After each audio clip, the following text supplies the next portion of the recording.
We up north. Thank God. He's mad as hell about that swag, man. Need to read that nigga some scriptures. Read the scriptures on the swag, nigga. They ain't gonna know it's unclean. Yeah. Why? Show Christians. Show Christians. I be sipping on my sorrow. You fucked up with me today, but I can't fuck with you tomorrow. Pay no mind and I can borrow. I'm spread that you be paid. Tell them devils for my sorrow. Try to rob me for my check, nigga. And I break them laws, you know that's death, nigga. What if the Lord took you out your flesh, nigga? Hey, fucking with it, fucking shoot it less, nigga. I'm sitting Billy of the beast. I am all about my butter. Got the jelly with the wheat. Niggas know it ain't sweet, no. Like a piece of He showed up. Okay. Yeah, we're gonna get started in 1 second. As a Minnesota winter, I survive it on them. Like the Eskimos, yes, you know the natives be the brothers. Shout out to the Haitians, we above them. We gon' be the nation, motherfucker. Every time I get them on, I got them hating, motherfucker. I don't put no products on. That's that devil well. Every time you see me with metal boys, like electric chair. Talk what they desire, but everything was prior. The prophecy is coming out. The niggas get the running, the fuckers get the drumming out. Hey, so brother, if you could mute up for me real quick before we get started, bro. Pay no mind and I can borrow. I'm spread that you be paid. Tell them devils for my sorrow. Try to rob me for my check, nigga. Then I break them laws, you know that's death, nigga. What if the Lord took you out your flesh, nigga?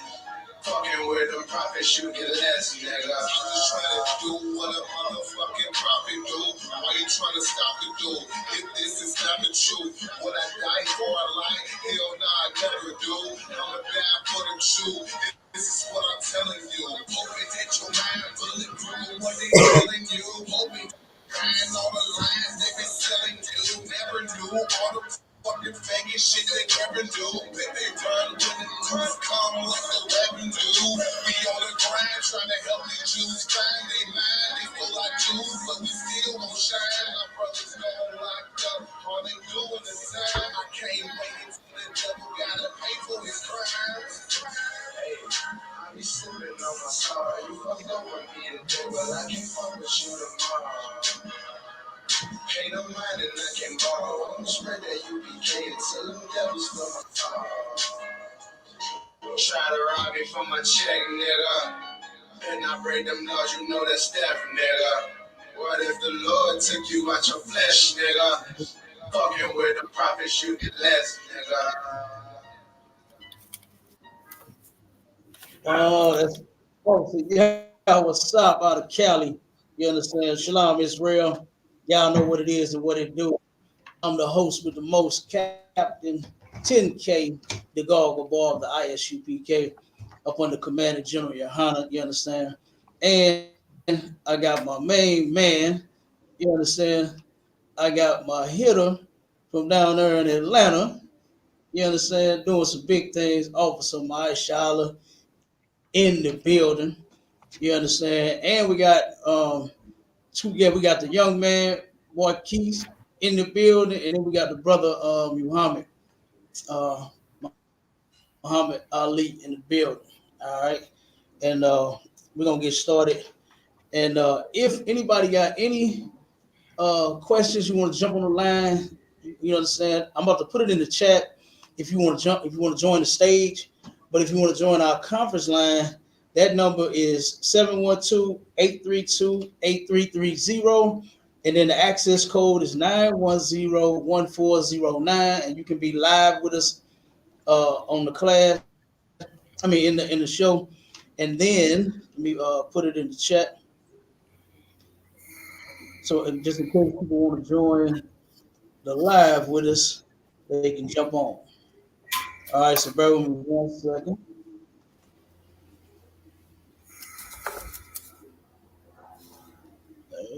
Uh-oh.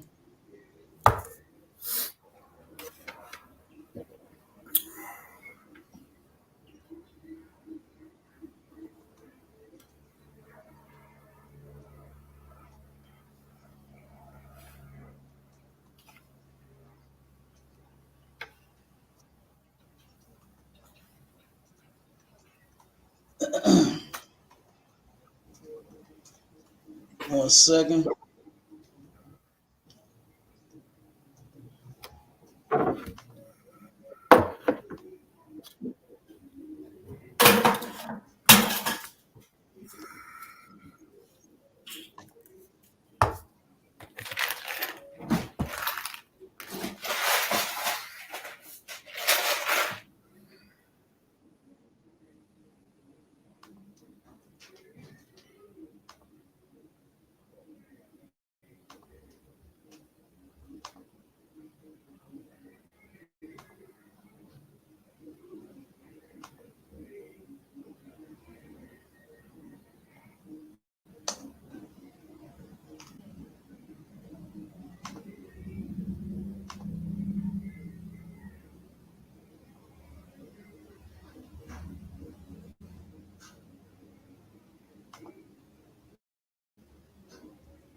All right, I think we in business. Oh, and one more. If you got any questions that you don't want to be live, you understand you can text your questions to 314-696-8288. You understand? And now we just got the real killer who stepped in the building. Officer Ban Azar in the building. Shalom Alaikum. Step in the building. Yep. Okay, so we got the link up. We got everything going on. Before we get started with the show, I see we got the brother YAHANNA on. You had a comment or something, YAHANNA, or a question or anything? Or did you just tuning in and listening? Now, I muted you, brother, so you got to unmute yourself.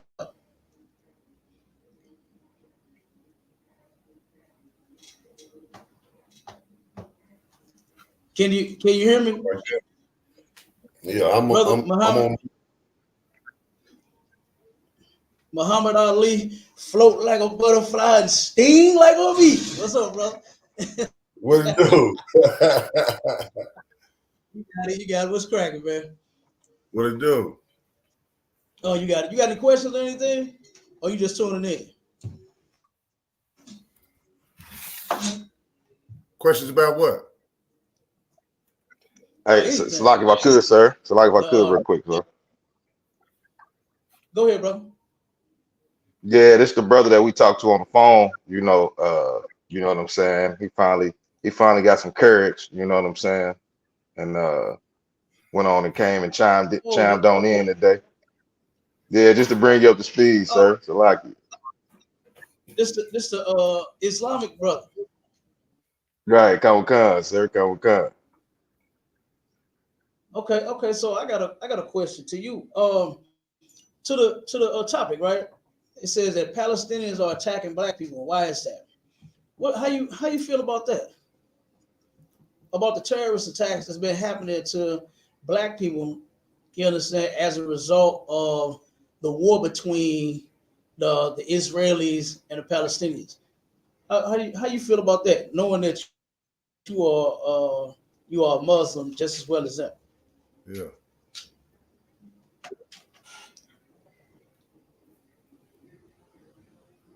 I don't got no feelings about that at all. You ain't got no feelings about it? You don't care? That's why I'm watching, so I can get some. Oh. No, I'm just asking. Well, have you heard about it? Have you heard about brothers being attacked? Okay. Well, we got some things that we're gonna end up showing. Oh, I gotta see you. What's the name? We're gonna end up sharing it with you, so that way you can get filled in. And then Lord, will you jump out that religion of theirs and come and join your people? That's right. You know what I mean? All right. Well, if you can, everybody mute up until they got a comment or something like that. If anybody wanna comment now, you can go ahead. You know what I'm saying? And it's whatever. It don't matter what it's about. If you got a question about something else, You can go ahead before we start the topic. If I could, sir, Go ahead, Marcus. Slack it. If I could, you know, I know the brother don't want to comment on the Palestine-Israel situation.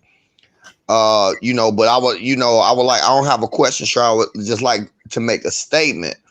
The reality is both of them have been oppressing our brothers for years. So in my opinion, this is karmatic justice that they going through what they got to go through, you know, and believe it or not, every time, and I watch the news all the time, sir, and you know my background, you know, I was in the white man military for 20 years. This is what they deserve. Ever since they actually took the land from the original people that owned it, this was bound to happen. That's my comment, sir. And give that brother Marquise a hand for jumping out of that white man's military, man. You understand? Our brothers don't belong in the white man's military, in they religion, Christianity, or any other nationality. We don't belong in any other race of people, religion, military force on their side, or none of that. You understand? What we got to do is we got to come together with our people. You understand? We got to come together with blacks, Hispanics, and Native Indians. That's what we got to do. You understand? Because if you can tell, if anybody is paying any attention, we are the undesirables in the earth. You understand? We are the ones that no nation truly desires, man. Like, I don't even understand how our people even be in the white man's military. I mean, I understand it, I get it, but still at the same time, it's like it don't even make sense the way that they treat our brothers. You know, I remember when I first watched that movie, Glory.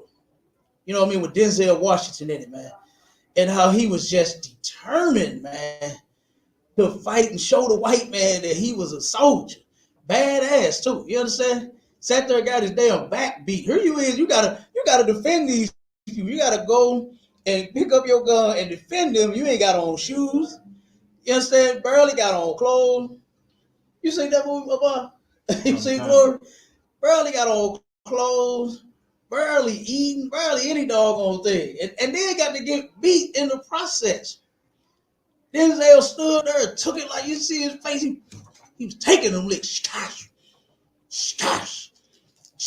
He was taking them, boy. But guess what? Well, here we are proving a point that's pointless. You know what I mean? You sitting there taking these licks for the oppressor when he's oppressing you. He's still oppressing you. You fighting in his war. Officer Mike Shala did a video the other day, and he said we done fought in all of your wars. You understand? Like, don't get it twisted. We are the reason why this place is so great. You understand? Not them.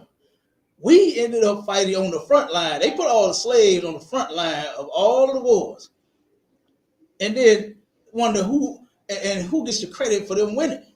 And you know it's us. You understand? You know it's us. But are they going to turn around and give us that credit? Hell no. Not at all. It's going to always be them. And what's so crazy is that any and every incident that happens here in this society, guess who gets the blame? Guess who gets blamed for it, man? As if we're the ones that turned around and caused it. Our people have absolutely nothing to do with that Palestinian and that Israeli war. So like if I could, sir. We shouldn't go ahead, Mike. Like if I could, sir, and like he was saying, like in the video, you know, that I put out, like we fought in all your wars, man. We have loved you more than our own people. We want you to just leave us alone and let us do our thing. Just let us do that. And that's what we teach in the ISUPK. Leave us alone and let us do our damn thing so we can build up our people. Because we build up your people. We build up your nation. We build everything that you have. Leave us alone and let us do our thing. It's like this. Damn right. Damn right. And if I could, and if I could, sir. One second. One second, Slocky, sir. Marquise. I was just about to. No, you got it. I was just about to speak on it. Marquise is a living example, you understand, of what we talking about. This brother turned around and can give you the stories of how successful the military was because it had a soldier in it like himself. You understand? But now the brother that jumped out of it, and now he's going to turn around and be a soldier for Commander General YAHANNA in the ISUPK. Damn right. Now he's going to turn around and war for Christ. So the brother's taking classes and everything. Like I said, big ups to that brother. You understand? Big ups to that brother. Because it take a lot. Yeah, right. It take a lot, man, to get out of this slave mindset that we are in, you know. And Christianity, I don't think this fight would be so hard if it wasn't for that religion, man. What you think about? Awesome. I don't think it'd be that hard at all. You know what I'm saying? Us coming together. But we got something, man, that is standing in between us. That is one hell of a division, brother. You understand? And it's that religion, man. Christianity, that's the biggest one. You know, and they all go down from there. You know what I mean? To all of them. All of this stuff is dividing us as a people. This is why Palestinians is so great. Like, for instance, they just did they've been doing a bunch of rallies and marches. You been seeing them, Obama? They done about 15 of them already here in St. Louis. I didn't realize there was that many goddamn Palestinians here. Yeah. They went and blocked Manchester completely. You see them? Nah, sir. They went out on Manchester and blocked Manchester. Hundreds of them, you know, so almost 1,000 of them. I was looking like, damn, where they all at? You know, I don't even be seeing them, but they heard. They done went into the city hall, demanding that the black women that run the city hall, demanding that they do something about the war that's going on over there in Palestine. You understand? They want them to do something, and they screaming and shouting and caused all this nonsense. And you know what happened? Well, I say this. You know what didn't happen? Right. What didn't happen is none of them get beat upside the head. Ain't none of them get arrested. But you know, like I said, I ain't with the Black Lives Matter movement either. But those are our brothers and our sisters. But when they go out, you know, when they did that one for Anthony Lamar Smith, 100 and how many? 8, I think it was. 108 of them got arrested. 108 of them got arrested, and a lot of them turned around and got suffered. You understand? Different. Hell, they got beat upside the head. They got sprayed. You know, they pepper sprayed the hell out of them. You understand? I mean, they turned around and got some injuries as a result of them being arrested because a brother was unjustly unalive, and then here they are heard about it, and then they doing the same thing the Palestinians doing. But then, like I said, we get walked out in handcuffs. The Palestinians, if you look at the video, because I think I did a video on that, they turned around and got politely walked out the building. Just, you know, as they steady screaming and shouting, and, you know, the police was just walking behind them like, could you hurry up? If you don't mind, would you please? You understand? That's what they was acting like. But us, nah, it wouldn't happen that way. You understand? So go ahead, Marquise. I would just like to ask the brother, you know, that's on her, you know, Muslim brother, you know, when it comes to the prophet, you know, Muhammad, and, you know, blessings be upon him, you know, because, you know, I want to, you know, we're not taught to be disrespectful. The prophet Muhammad, hold on. You said blessings be upon who? I said blessings be upon him. You know, like I can send a blessing his way. You know, hey brother. You know, hey brother. Hold on, bro. You taking classes in the ISUPK, right? Yes, sir. Okay, now say that again. I'll correct my statement, sir. I'll restate my question. I appreciate that. Yes, sir. The Prophet Muhammad, his original teachings was out of the Holy Bible. I'm just wondering why, you know, you had to create another book when the Bible is against creating other books. I would like, you know, to hear the brother, you know, opinion on that. Let me stop you again. His teachings was not out of the Bible. You understand? When you go and look at that Quran does not match the Bible. There are some things that he took from the Bible. He plagiarized the Bible. You understand? But his teachings was not out of the Bible. You understand? He's a heathen. He knows it. He went in there. And the one part that I do love that he left, he did put in that Quran was that the Most High will yet choose the children of Israel. He put that in there. That's right. Now that was the Most High that did that. You understand? Because here you are, you got this religion over here. You understand? That's trying to mimic our culture. You can even tell the way that they women dress. They do that trying to cover their head and stuff like that, the way that the Bible say. But here they go walking around with comforters and quilts on, looking stupid as hell. Right. You understand? Can only show their face. That's not what covering your head is. You understand? So like I said, and I appreciate the correction, sir. ain't no sweat, brother. I was about to let you have it, but mercy is in the Bible. Mercy is in the Bible. He a young man, so I showed him some mercy. You understand? Yes, sir. I'm young in the truth. You know, I'm young in the truth, sir. That's why I'm inquisitive. I know it, brother. Ain't no sweat. Go ahead, what's good, sir? Hey, that Quran is such a horrible book, man. It is a terrible book because in the Bible it tells us to be fruitful and multiply. You get what I'm saying? And in their book, it tells them to deprive your woman of sex, and then you can strike her.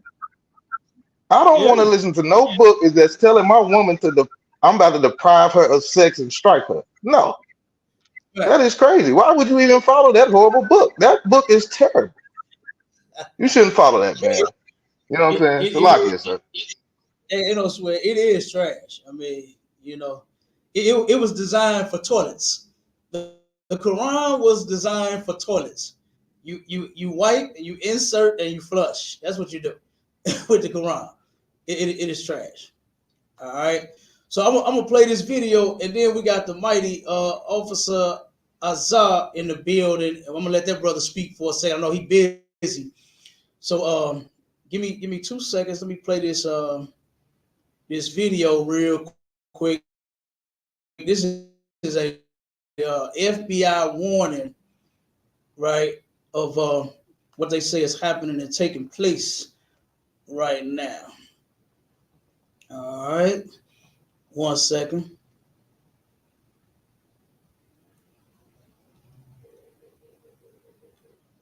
Let's see. Come on.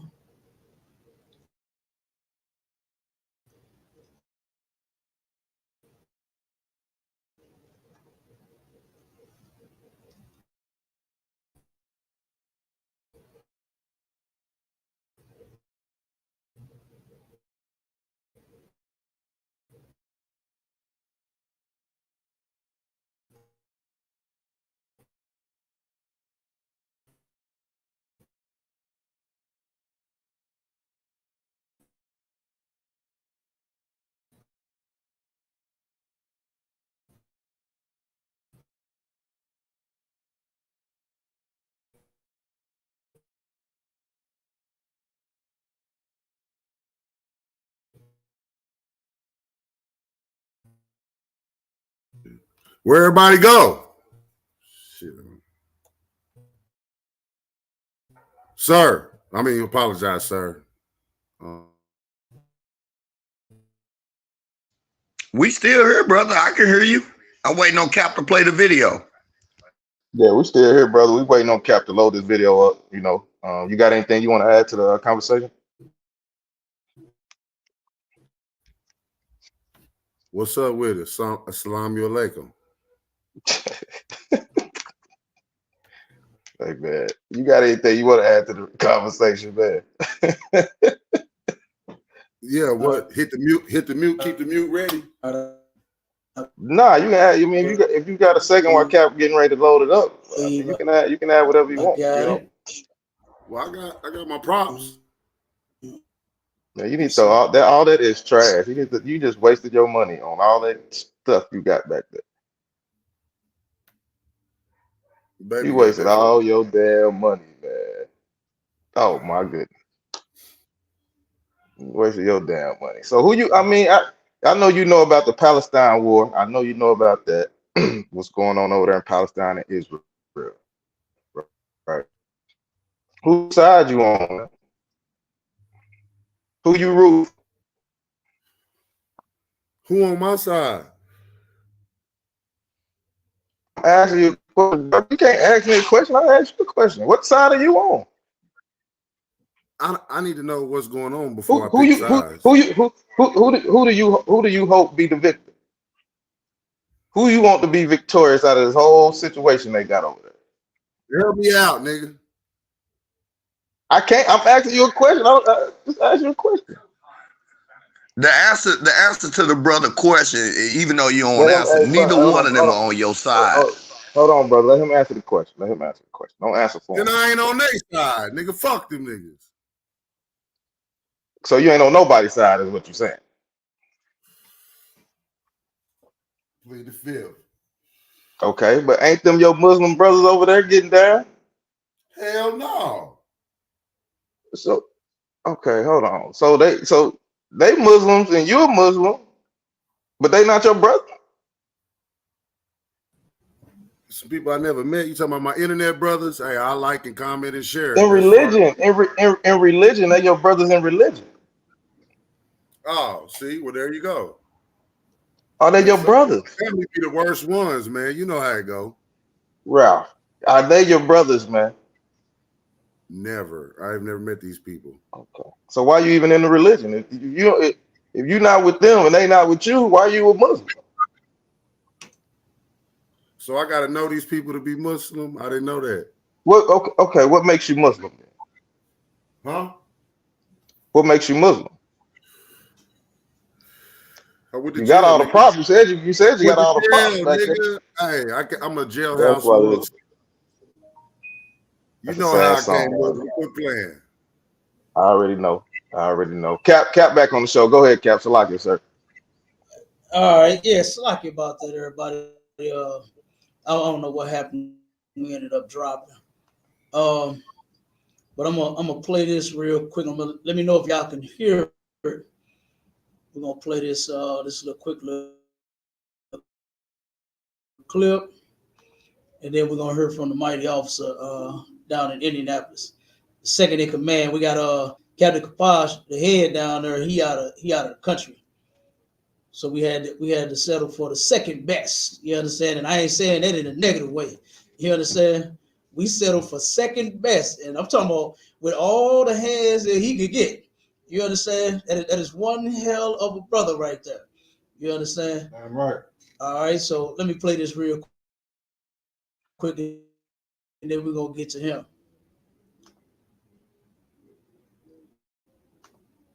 Salaki, sir. I just want to say to the brother. Open 24/7 at Pomeranian.com. One second. New tonight, hate crimes are on the rise in the U.S. And the FBI tells Fox 2 there's been of the Israel-Hamas war. Fox 2's Max Deepnight joins us now. Max, the Bureau has specific advice for people who think they're being targeted. Yeah, Manny, that's right. They put out this hate crimes threat response sheet to help people out who think they may be in a scenario like that. They say we're living in a time where people need to know what to do in these situations.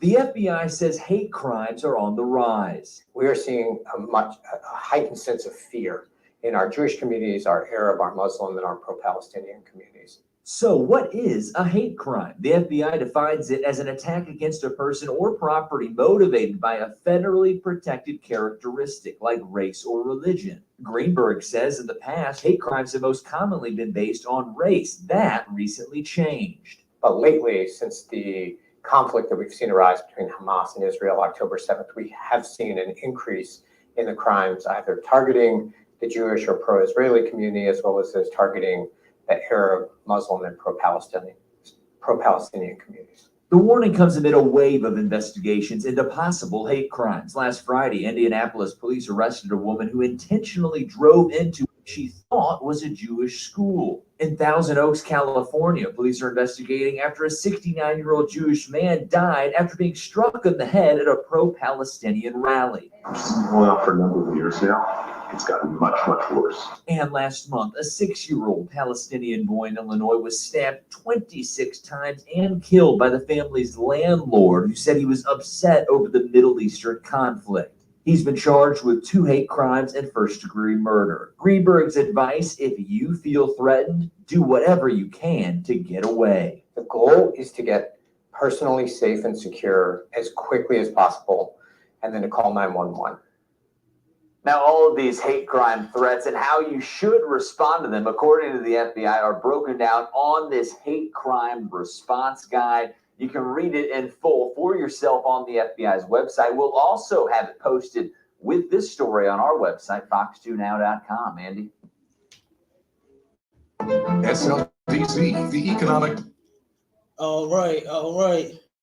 Now, you understand our brother, Officer Isaiah, you understand? This brother here, give him a hand, man. You understand? Give that brother a goddamn hand.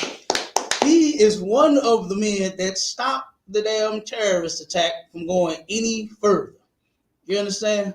Like, you can say what you want about the men in the ISUPK, but they got multiple wives and all this other nonsense. We believe in reincarnation and we follow Christ and all this silly mess y'all talking. But these are the most courageous men that I have ever met in my life. You understand? He is one of the men responded within minutes. Y'all know the police don't even come that fast. Right. You understand? What did Flavor Flav say a long time ago? 911 is a joke. You understand? But our brothers is not. And like I said, I just wanted this brother here to break down, a little bit of what happened and how he feel about, you understand, what took place. You know what I'm saying? And then them taking steps to make sure that this Palestinian woman, you understand, who first off knew that this wasn't no Jewish school like what she said. You understand? The sign ain't even the same. It's not even the same. And like I said, it's just so much into it. But I'm gonna let him speak as long as he can. Cause like I said, I know he got to get out of here. But go ahead, brother. Unmute yourself and go on and introduce yourself, and then give us the story. Go ahead and say whatever you want to say. Colonel Wakan, can you hear me, Cap? I can hear you fine, brother. Most on Christ. Shalom. Yahaba Shem Yahshua Brakathum to all the brothers. I'm Officer Azar Uriah. Damn right. I'm Officer Azar Uriah, 5,000 out of Naptown. Under Captain Kapash, of course, in the Midwest with Captain Marquardt, ISUPK, under Commander General YAHANNA. I know that was all out of order, but I get the premise.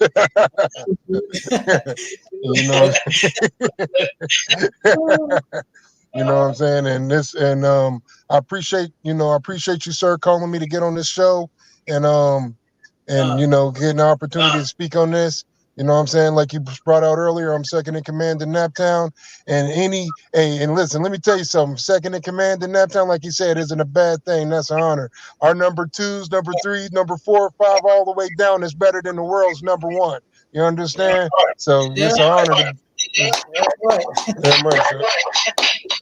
Damn right. So it's an honor to be, trusted with the work of the Lord. You know what I'm saying? Here in ISUPK under Commander General YAHANNA, at any capacity, it's an honor to be trusted. And to speak on this terrorist attack, man, because that's exactly what it was. We just got through watching that video clip, and a couple of things that stuck out to me about that video clip is that everybody else seems to be getting charged with the hate crime except for the bitch that drove her vehicle into our building. You know what I'm saying? So that should tell Blacks, Hispanics, and Native Indians something. And another thing, if I could, before I get into the details, a lot of the world is looking at this as an attack on the Black Hebrew Israelites, as an attack on just the ISUPK, when in reality, this was an attack against all Blacks, Hispanics, and Native Indians. You understand?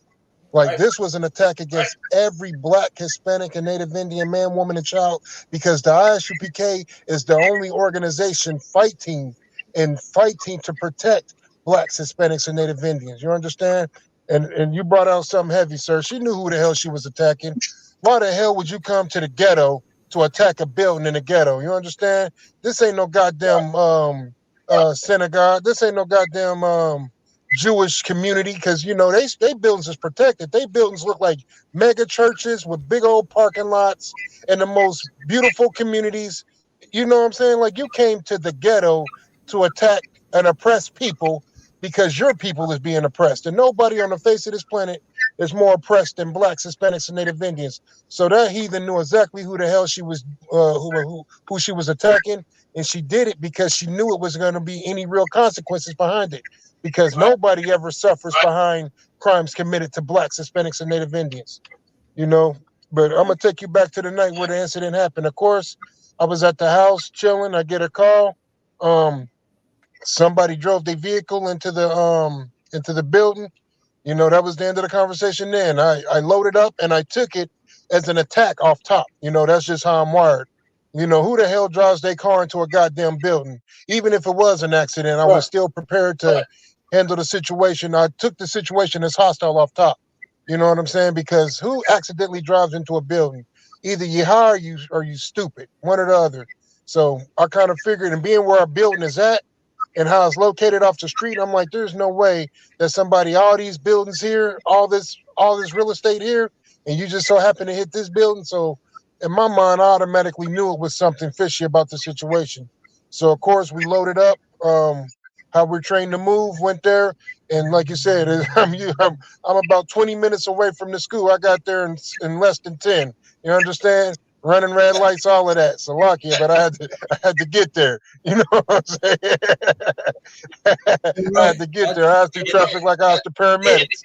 It's like if I could, sir. Hey, Dan, you're right. You're right. That loaded up one day. It was real heavy. You understand?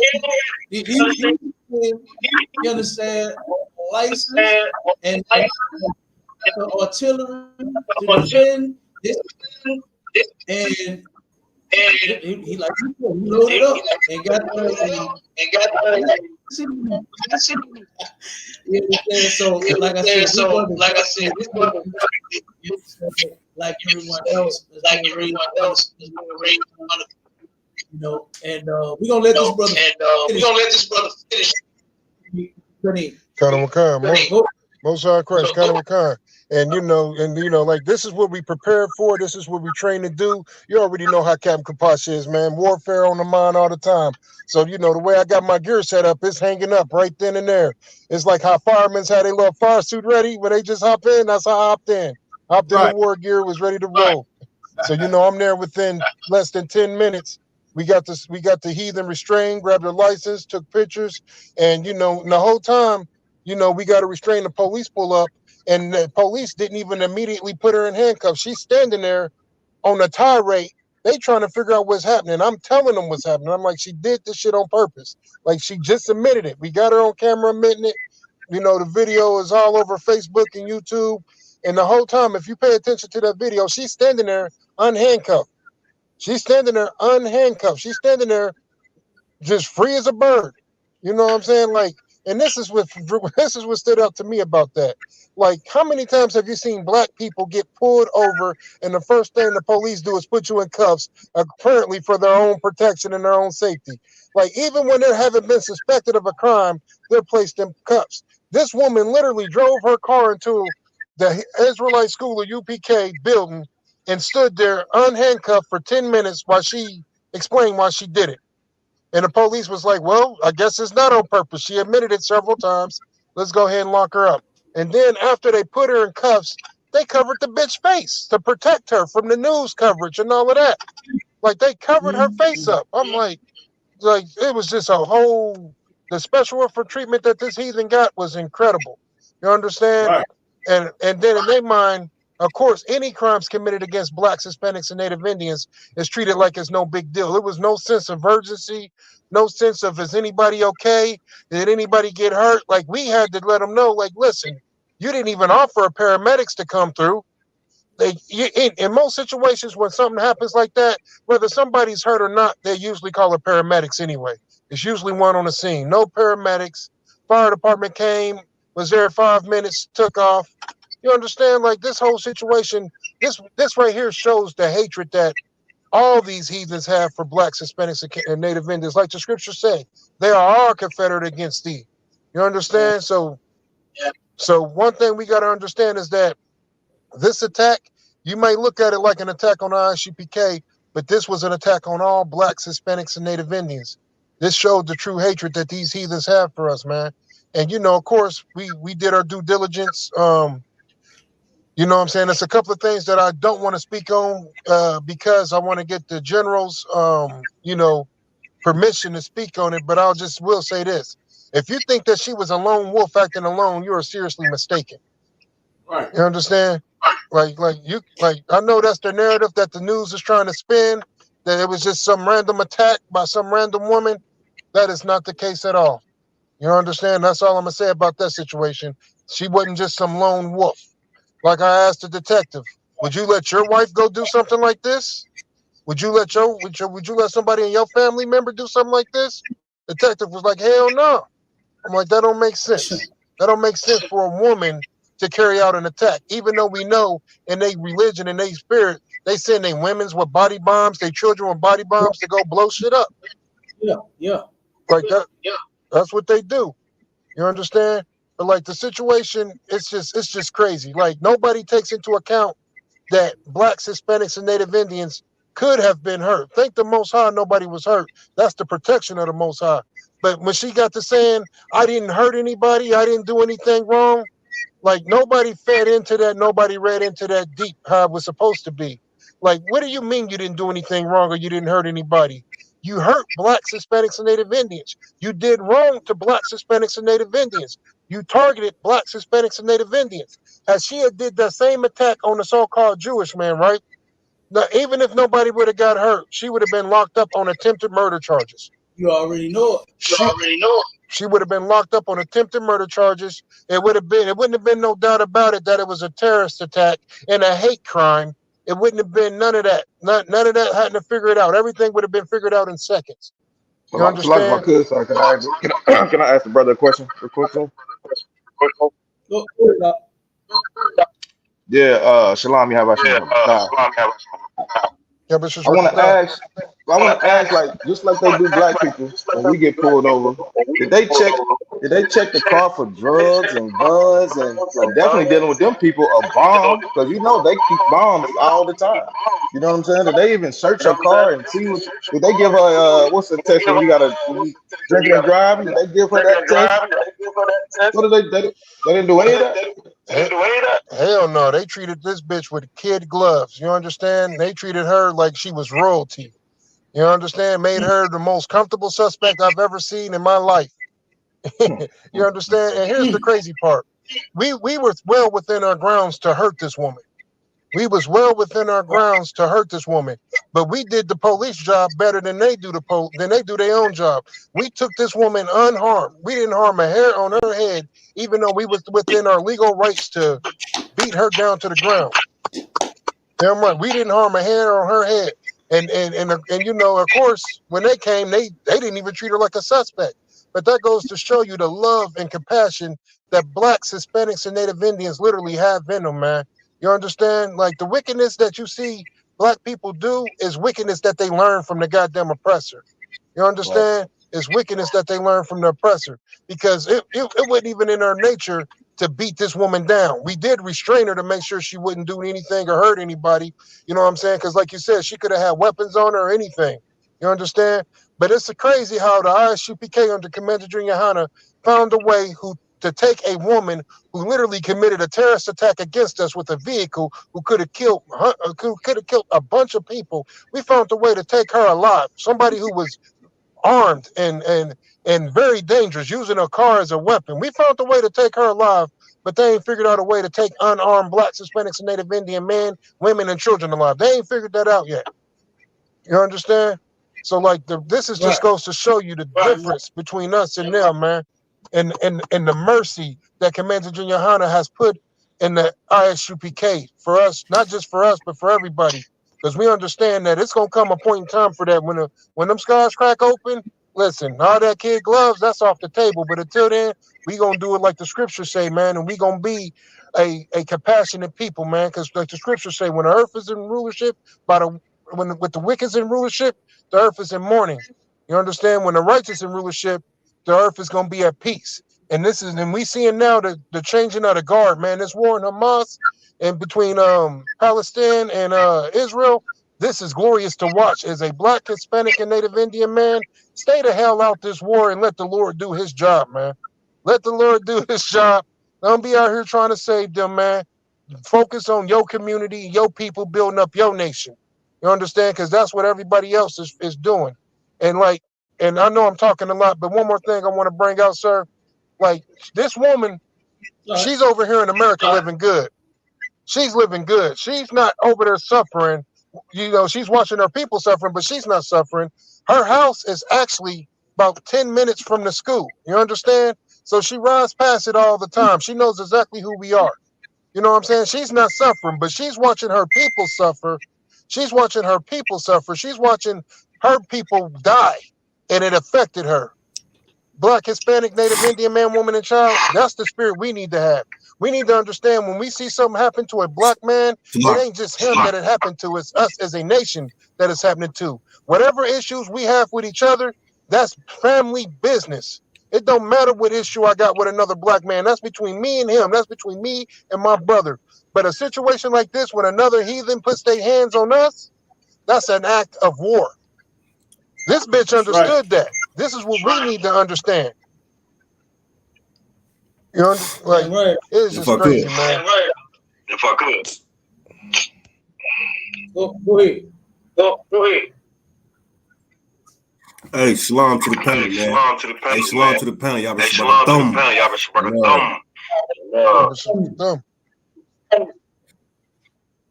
and also to the brother Indianapolis, Isaiah. How was it the community reacting? Like the neighbors, any reach out, any kind of help from the neighbors or anything of that sort? Are you?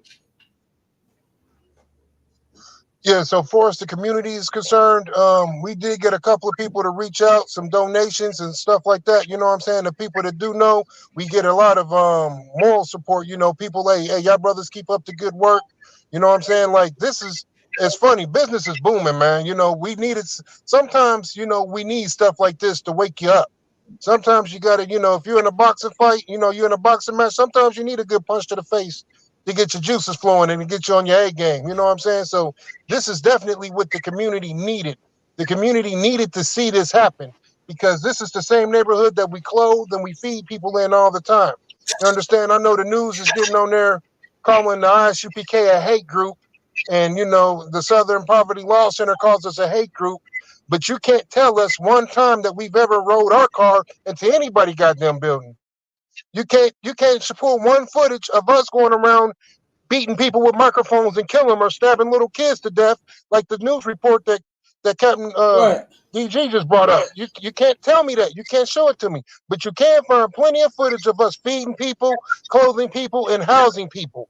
If loving blacks, Hispanics, and Native Indians is considered hate, then persecute us like you did Christ. Because we gonna keep on doing it.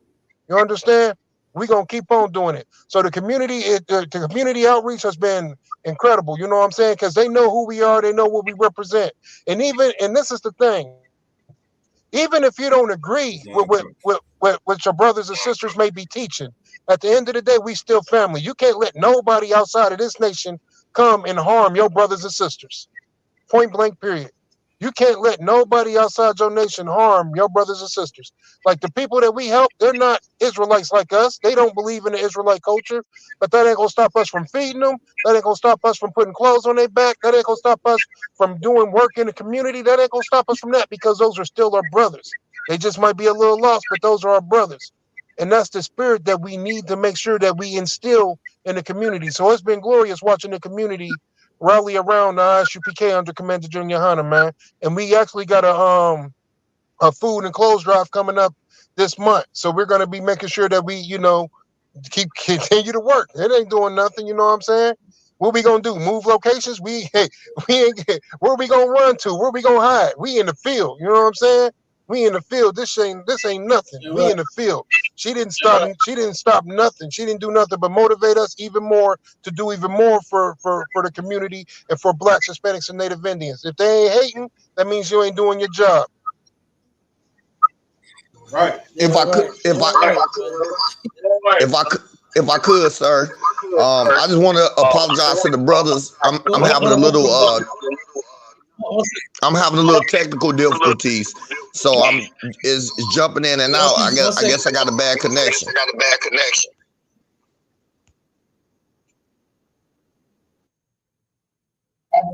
No sweat, Mark. No sweat. You good? All right. Azar, was that it? All you wanted to drop on that? Yeah, I want to go over a couple of things that's going on also as well, like for as her court case. So her court case, when we went to her court case, they ended up giving her a bond of $200,000. I believe she might only have to pay $20,000 of that. We got another court hearing coming up where we're gonna try to let the judge know that, you know, she's an absolute flight risk and a danger to the community. Like, I just don't understand how she even got a bond after saying that she did this on purpose. You know what I'm saying? This was a well thought out and organized attack on Blacks, Hispanics, and Native Indians. And as we're sitting back watching these other news coverage of all these others attacks happening to the so-called Jewish man, the people who are getting caught on these cases are not getting any bond. They're not getting any mercy shown to them whatsoever under whatever state laws are in that area. So I just don't understand how they ain't figured out a way to maximize the sentence on this woman, because that's what she needs. She is a danger to the whole community, to the whole Black, Hispanic, and Native Indian community. And, you know, as they was, of course, you know, we talk with the news and all of that. So what they said was, you know, I watched the news coverage where they was talking to the so-called Jewish man, and he was like, well, this time it wasn't us, but next time it could be us. Meaning, like, you know, well, she didn't hurt nobody or she didn't attack real people this time, but next time she could maybe attack white people, could actually get hurt next time. So, you know, and you know, of course I'm gonna be at the court, and if I get an opportunity to speak, I'm gonna let the judge know as well. Like, listen, the fact that you're releasing her is an insult to the Black community. Like we're watching other people that commit these same crimes get locked up with no bail. You know what I'm saying? It's your job as a judge to protect Blacks, Hispanics, and Native Indians. We already know that these white judges don't like us. We already know that nobody cares for Blacks, Hispanics, and Native Indians. It ain't about your personal feeling, devil. Do your goddamn job. You understand? Do your goddamn job that you swore that you were going to do. But it's just, but you know, we don't expect them to. I'm just going to try to hold their feet to the fire. And, you know, we don't count on the white man to do absolutely nothing for us. We count on the Lord. So we already know the Lord is going to take care of everything. And with that, I yield, sir. Right. Damn right, mighty man. Get that brother a hand, man. Get that brother another goddamn hand. Like I said, one of the courageous men that turned around and stopped that terrorist attack. Like he said, he hit the scene and they apprehended that woman and got her under control better than the police did. I watched the video. You understand? And once they got there, she started clowning and jumping up and down, going all over the place, acting a damn fool, because she was ready to finish what she had started. She wanted to carry out what she had planned. And then while she's sitting here hurt about innocent women and children being bombed in Palestine, look at the doggone innocent men, women, and children that just got bombed in that damn building that you drove your car through. You understand? Was you worried about them? Like, that is ridiculous. How can you turn around, and that is a complete hypocrite. I'm not going to turn around and have a fight with this one person and then just go around and just start swinging on everybody else because they made me mad or because I had a fight with them. right, or because we're into it. That's a hypocrite. Nobody else has nothing to do with it. Blacks, Hispanics, and Native Indians have absolutely nothing to do with that war that's in Palestine. You understand? Between them two. That is going on between the Palestinians and the Israelis. That's who that is. That's who that war is against. And they even it was a group of brothers that were speaking out on the streets in Chicago. And the Palestinians attacked them. You understand? Like, If I could, sir. And I saw that video. It don't look like, I didn't hear from what I saw. Go ahead, Azam. You got it. You muted, brother. Unmute yourself. I think he dropped off, sir. He must be having some technical difficulties. I think he dropped off. Okay, yeah, he come back. If I could, we'll sir. get him when he come back. But yeah, I see, one second, Warrior. I didn't see them. You understand? Hold on, I'll take you back in. Hold on one second. Let's get your brother up here real quick. Most High in Christ. Can you hear me, Cap?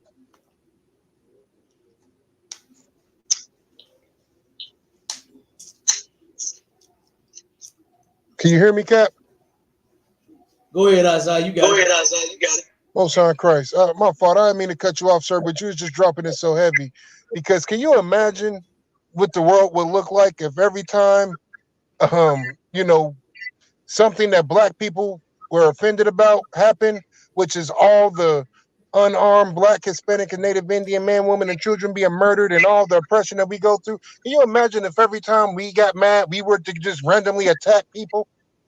Like, can you imagine that? Because that's what we witnessing. Whenever these other people get mad, like whenever the oppressor gets mad, you get June 6th. Whenever the Palestinians get mad, this is what you get. Whenever the Israel gets mad, you get bombings. But whenever black people get mad, we do absolutely nothing. You understand? We do absolutely nothing, man. Like, we're not going out and we're not hurting other people. We're not just killing random people. Like, these people will go out and attack anybody who don't agree with them, man. But can you imagine what the world would look like if black people had that same energy? Like, this place, America would never get any peace. Like, it wouldn't be safe for nobody out here if black people just decided to just start randomly attacking people who oppress black people, or when we see something on the news that we don't agree with or something that happens, we just start randomly attacking. Can you imagine if we start attacking after every goddamn crime committed against us? This place would be a war zone. It would have been a war zone for the last 400 years. That's right. This place would have been a war zone for the last 400 years, man. Damn right. That's what I want to say. And don't get it twisted. We in no way condoning violence. Like the ISUPK, contrary to belief, we are not a hate crime. We are not a hate group organization. We do not commit hate crimes. We are a love organization. We love blacks, Hispanics, and Native Indians. You understand? That's all we love. You get what I'm saying? And then they consider that hate, so be it. But we're witnessing what true hate crimes look like. We're witnessing the Palestinians, their whole nation, commit hate crimes across the country, across the world. We're witnessing war crimes committed against the Palestinians by the nation of Israel right now. We witness them bomb kids. We're witnessing war crimes happening right now. But nobody's calling that hate crimes. Nobody's speaking on that. But somehow the black people are the problem.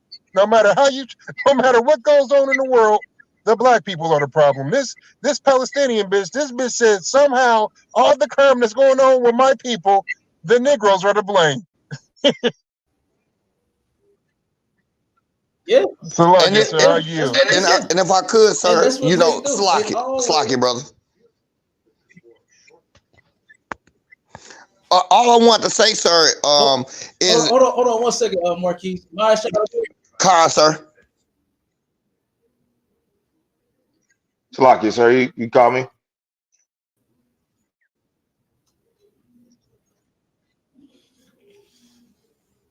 I don't know if the brothers can hear me. Can y'all hear me? I can hear you, brother. Go ahead, brother.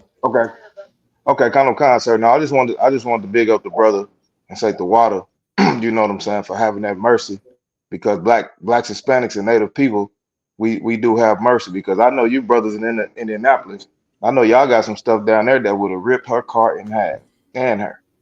You know what I'm saying? But us as a people, we still have mercy on these damn heathen. Cool. You know what I'm saying? Salaki.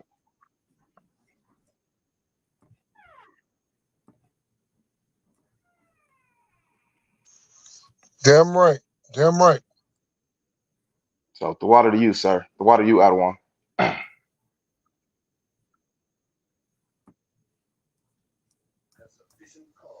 And if I may, sir, I just want to, thank the brother, for the peace and mercy that we always show. We always show. We don't have a history of attacking white people. There's no history of us attacking them. And the reality is this, as ex-military member, I understand strategy. And this is what they do. They do psychological warfare. That's what it's called. It's psychological warfare, where we got to feel sorry for even defending ourselves. You know what I mean? Like, Right. you have the right to self-defense. And we are constantly getting attacked. And all we do is, try, like, man, can we get along a little bit? Can you just leave us alone? Like the brother said earlier, which was so heavy. Just leave us alone. We not bothering y'all. Leave us alone. That's my piece, sir.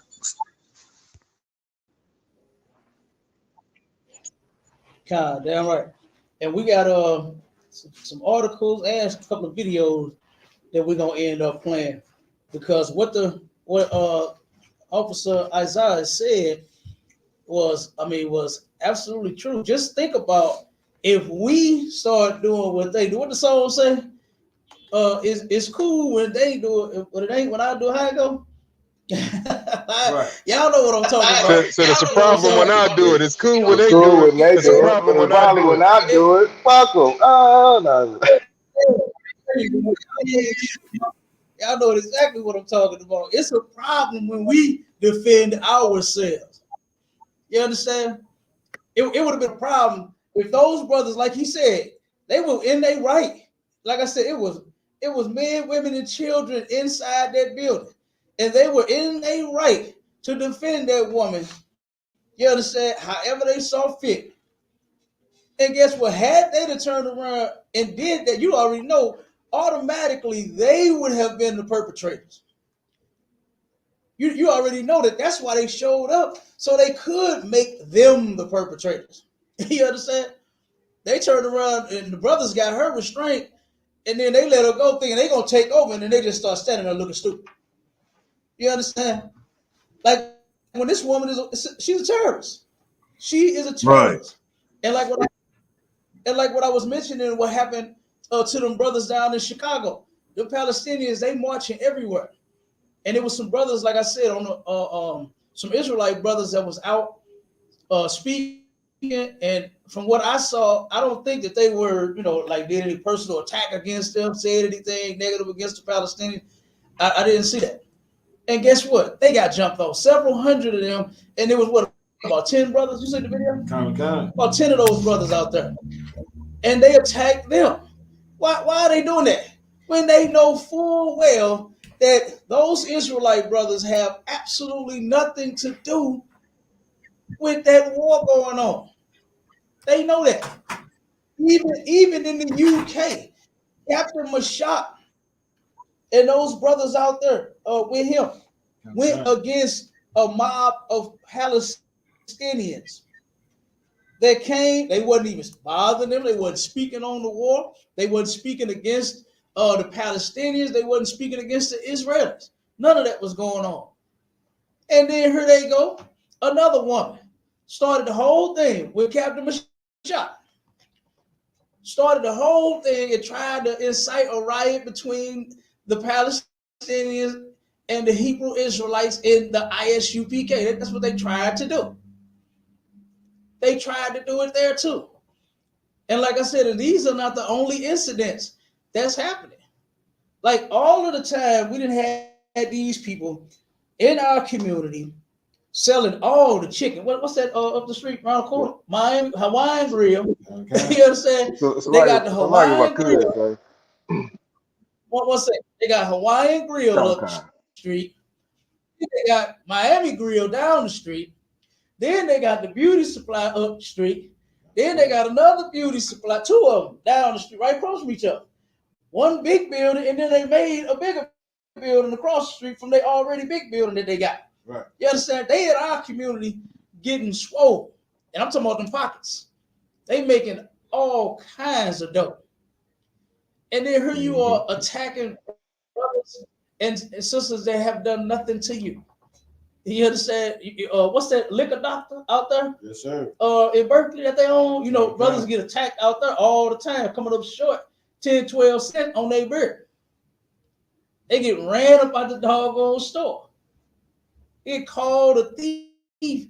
And what was that last one? Didn't he accuse a brother of stealing a beer? I think that was the last one, right? He turned around and beat the hell out of the brother. And the brother didn't steal no beer. The brother didn't even steal the beer. But this cat come behind the glass and beat the hell out of the brother.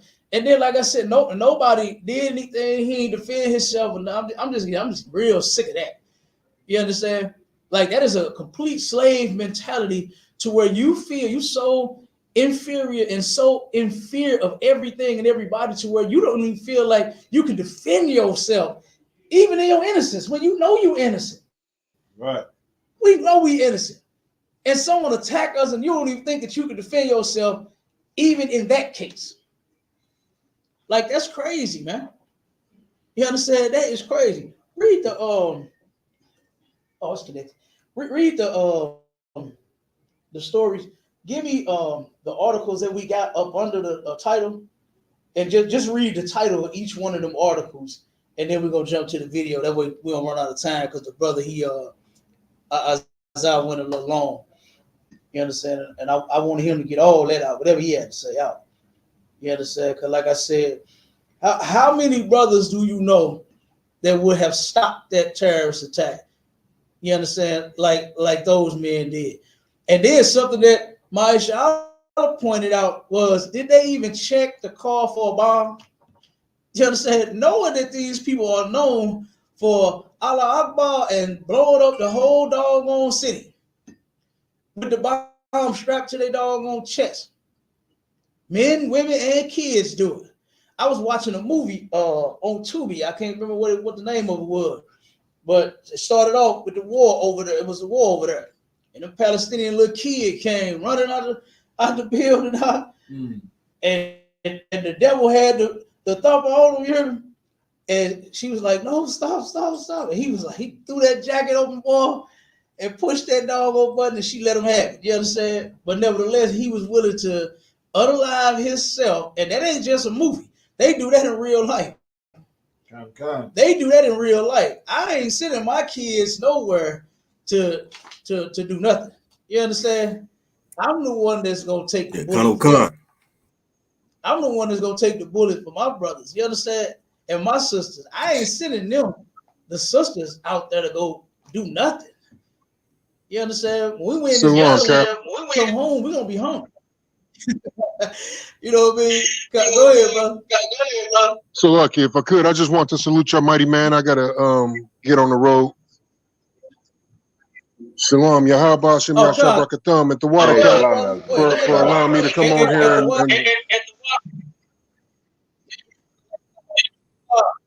at the water for you coming on too, brother. I appreciate it. I know it was last minute, and I appreciate you taking out that time. General Khan, the water, so I appreciate you again, Cap. Shalom, Lord Christ. Yahweh Shem Brakathum. Hey, Shalom, Lord Christ. Sign Christ. Be careful, brother. Yeah, big ups, Isaiah, for coming on, man. See you at the Passover, baby. Yeah, right. Hey, so like if I could, sir, real quick. I know we can you hear me, sir? Con, you gotta go ahead, bro. Yeah, so like if I could, I know we got a brother on the stage that is a Muslim, you know what I'm saying? Muhammad Ali. So what is the culture of y'all putting bombs, strapping bombs on y'all chest and blowing each other up? Like, what are y'all hoping for? What are y'all? Why is that y'all culture? I couldn't tell you that, brother, because I don't know why they doing it. Okay, so when you die as a Muslim, what do you believe is going to happen to you?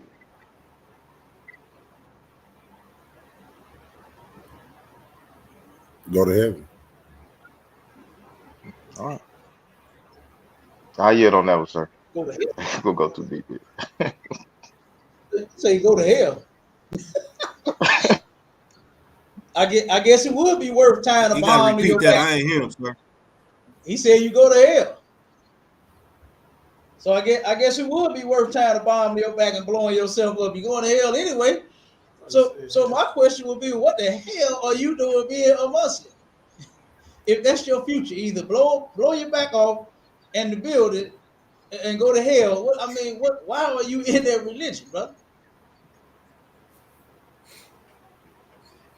Damn. Oh, Cap, you got me over. Cap, you got me over here crying, man. That's hilarious. He got to go find him. He got to go find him. Hell of a point, though. A hell of a point. This is going to be one hell of an answer. You understand? If he could find one, this is going to be one hell of an answer, bro. Good night. That's your future being a Muslim. Blow your back off and then go to hell. Like, God damn. And why is what's in the Bible so long? I don't get it. It's eternal life. You understand? And you ain't got to blow your back off. The Most High asked you to do that. Yeah, right, Cap. He asked you to blow your damn back off in the name of Allah. You know, he didn't tell you going to hell. There's a way to avoid it. You understand? Following our King Yahawashi Christ, you can avoid it. You understand? And you could have everlasting life. So did you find an answer for that, brother? Ask me again.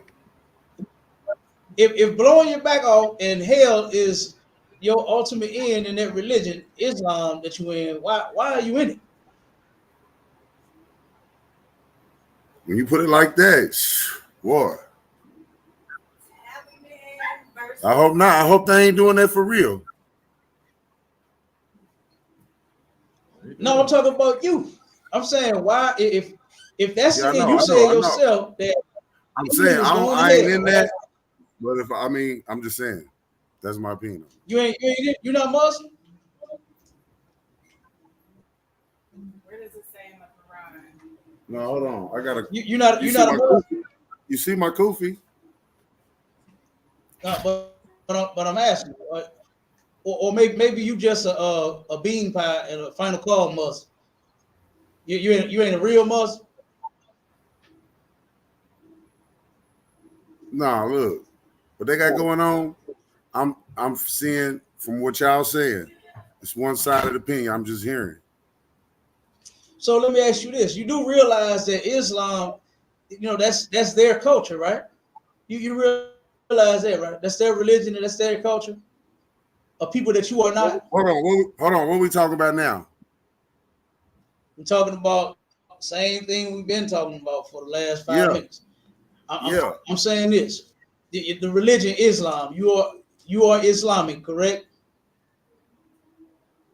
We talked about where do I go when I die, and I said heaven, correct? I'm just asking you another question. No, I thought you said hell. I didn't hear you say heaven. I know, but I'll just let you run with it because I didn't say that. Okay, well, don't just let me run with something if I heard you wrong. I thought you said hell, brother. That's honestly what I thought you said. That's a weird way to have a conversation. If you misheard something I said, I ain't gonna let you just roll with it. I'm gonna correct it because I want us to have a clear understanding while we're having this discussion. Right. So you being in their religion, right? You do know that being Islamic, that's their culture, that's their religion. I didn't know that. I didn't know that. You know that you just in something and you don't know the roots of it. You don't know how it began, who started it. You don't know You don't know that? That's most people, sir. That's most people, sir. Yeah, you know what? And it's really sad for our people to be in something and don't even know what they're in. Don't even have no clue why they're in it. And then when things like this happen, that's when you want to separate yourself. You understand? Now that the bombs are flying all across the earth and the sea, China dropped 6 battleships over there? They dropped about 6 battleships over there. You understand? Yeah, 6, sir. Now No, that sir, the 6 of them. serious, all the all the brothers and sisters that claim to be Muslims, they do this right here. They separate themselves and say, "Oh, what they got going on, I don't even know." It's a shame if they doing that. That's messed up if they doing it. But that ain't what I do. You understand? You trying to do it in a different way when that's how you do it. If you want to be Islam, go get down with the whole culture. Get down like a real Muslim for real. And that comes with a bomb strapped to your back. You understand?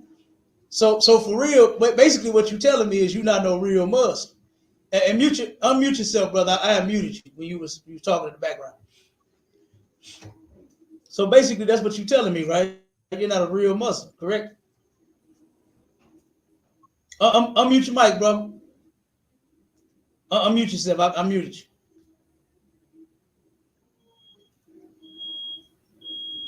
Yeah, whenever y'all ain't talking, mute yourself, and then you know what I'm saying when you come back, you continue talking. Go ahead. So basically, that's what you're telling me, Muhammad Ali, is you're not a real Muslim, correct?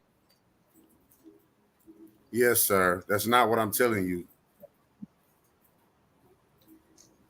I'm not telling you that, sir. Why don't you get? Well, why don't you get down with the people in their culture? Are you ready to go and defend Palestine? No. Oh, I gotta know what's going on. Hey, I gotta know what's going on before hey. If I could, sir, I'm just raising my hand so I can make a comment whenever you let me, sir. Slocky. One second. But these are your Islamic brothers and sisters. I didn't know that. You gotta know what's going on. You didn't know that? No, still don't. Oh, okay. So you don't know nothing about the religion. I'm learning. Would that be as I hear you talk? Today my first day, even knowing, but besides brother, mashallah.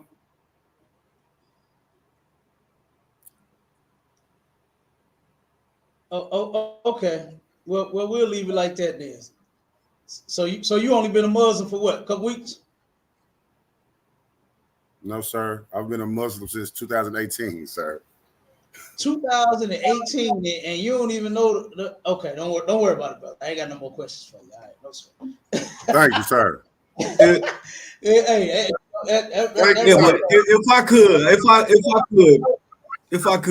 could, Cap. Go ahead. Hey, yeah, to the brother Muhammad Ali, man. Is your name Muhammad Ali, and why did you choose to become Muslim? Are you? My name is Muhammad Ali. I choose. No, Islam chose me. So Islam chose you for that war that they having right now too, then, right? If they chose you, you supposed to be all the way down. Ain't no you don't understand. Hold on, wait. Now hold on. Now wait a second. Wait a minute. You say it chose you. So if Islam chose you, you already know where to go and sign up at. According to you guys, I'm supposed to be at war, right? You just said Islam chose you. So why are you not standing with your Islamic brothers? Why are you not defending Palestine? Why are you talking about, I got to know what's going on first? You're supposed to know what's going on since 2018, and it's 23, and you ain't got no answers by now. And according to you, Islam chose you, and this is how you respond?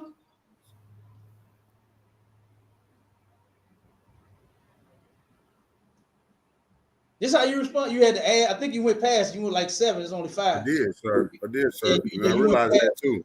Yeah, so you still can't count. You still got it wrong. What y'all coming after me? No, I'm just asking, bro. I'm just listening to what you say. Well, then that's how many years it's gonna add up to. All right, no sweat. Let me play this video real quick. This is Mark Hill. This brother here, he says that we got to turn around and defend and fight for Palestine and some of everything. Oh my God, this dude is so ridiculous and so confused. I mean, just listen to this brother real quick. Against the occupation of Palestine and spoken for the liberation and self-determination of the Palestinian people. I'm Mark Lamont Hill, and this is a word about why Black Americans should support Palestinian liberation. I first became interested in the Middle East when I became interested in Malcolm X. I read Malcolm's story, and when I saw that Malcolm in 1959 and again in 1964 had made these trips to Africa and also to the Middle East, I became interested in what Malcolm was interested in, which was thinking about Black freedom on a global scale. I then went back to graduate school after my PhD to pursue another degree in Middle East studies. I wanted to know what it meant to be Black in Jordan or Iran or Egypt or Palestine. Since the end of the 19th century, there has been a growing battle over the area that is now known as Israel and Palestine. Waves of Jewish immigration into the region, combined with tensions over land, over employment, over law, over what the state would look like, have gotten more and more and more intense over this period of time. Over decades, we saw a greater and greater emphasis on pushing Palestinians off of the land, taking away land rights, taking away employment opportunities. And you saw resistance, you saw struggle, you saw battles.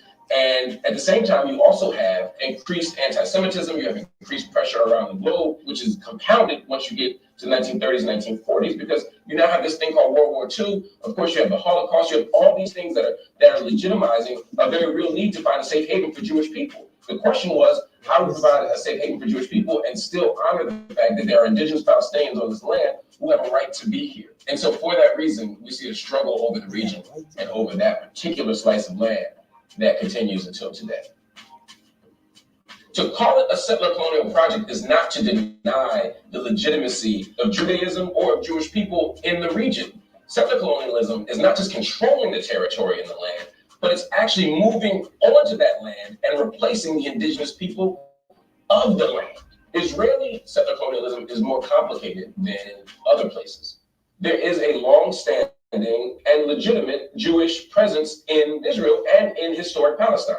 And what we've seen since 1882, which is the beginning of the first major immigration, is not just a wave of people coming in, but a very organized and systematic attempt to push Palestinians out.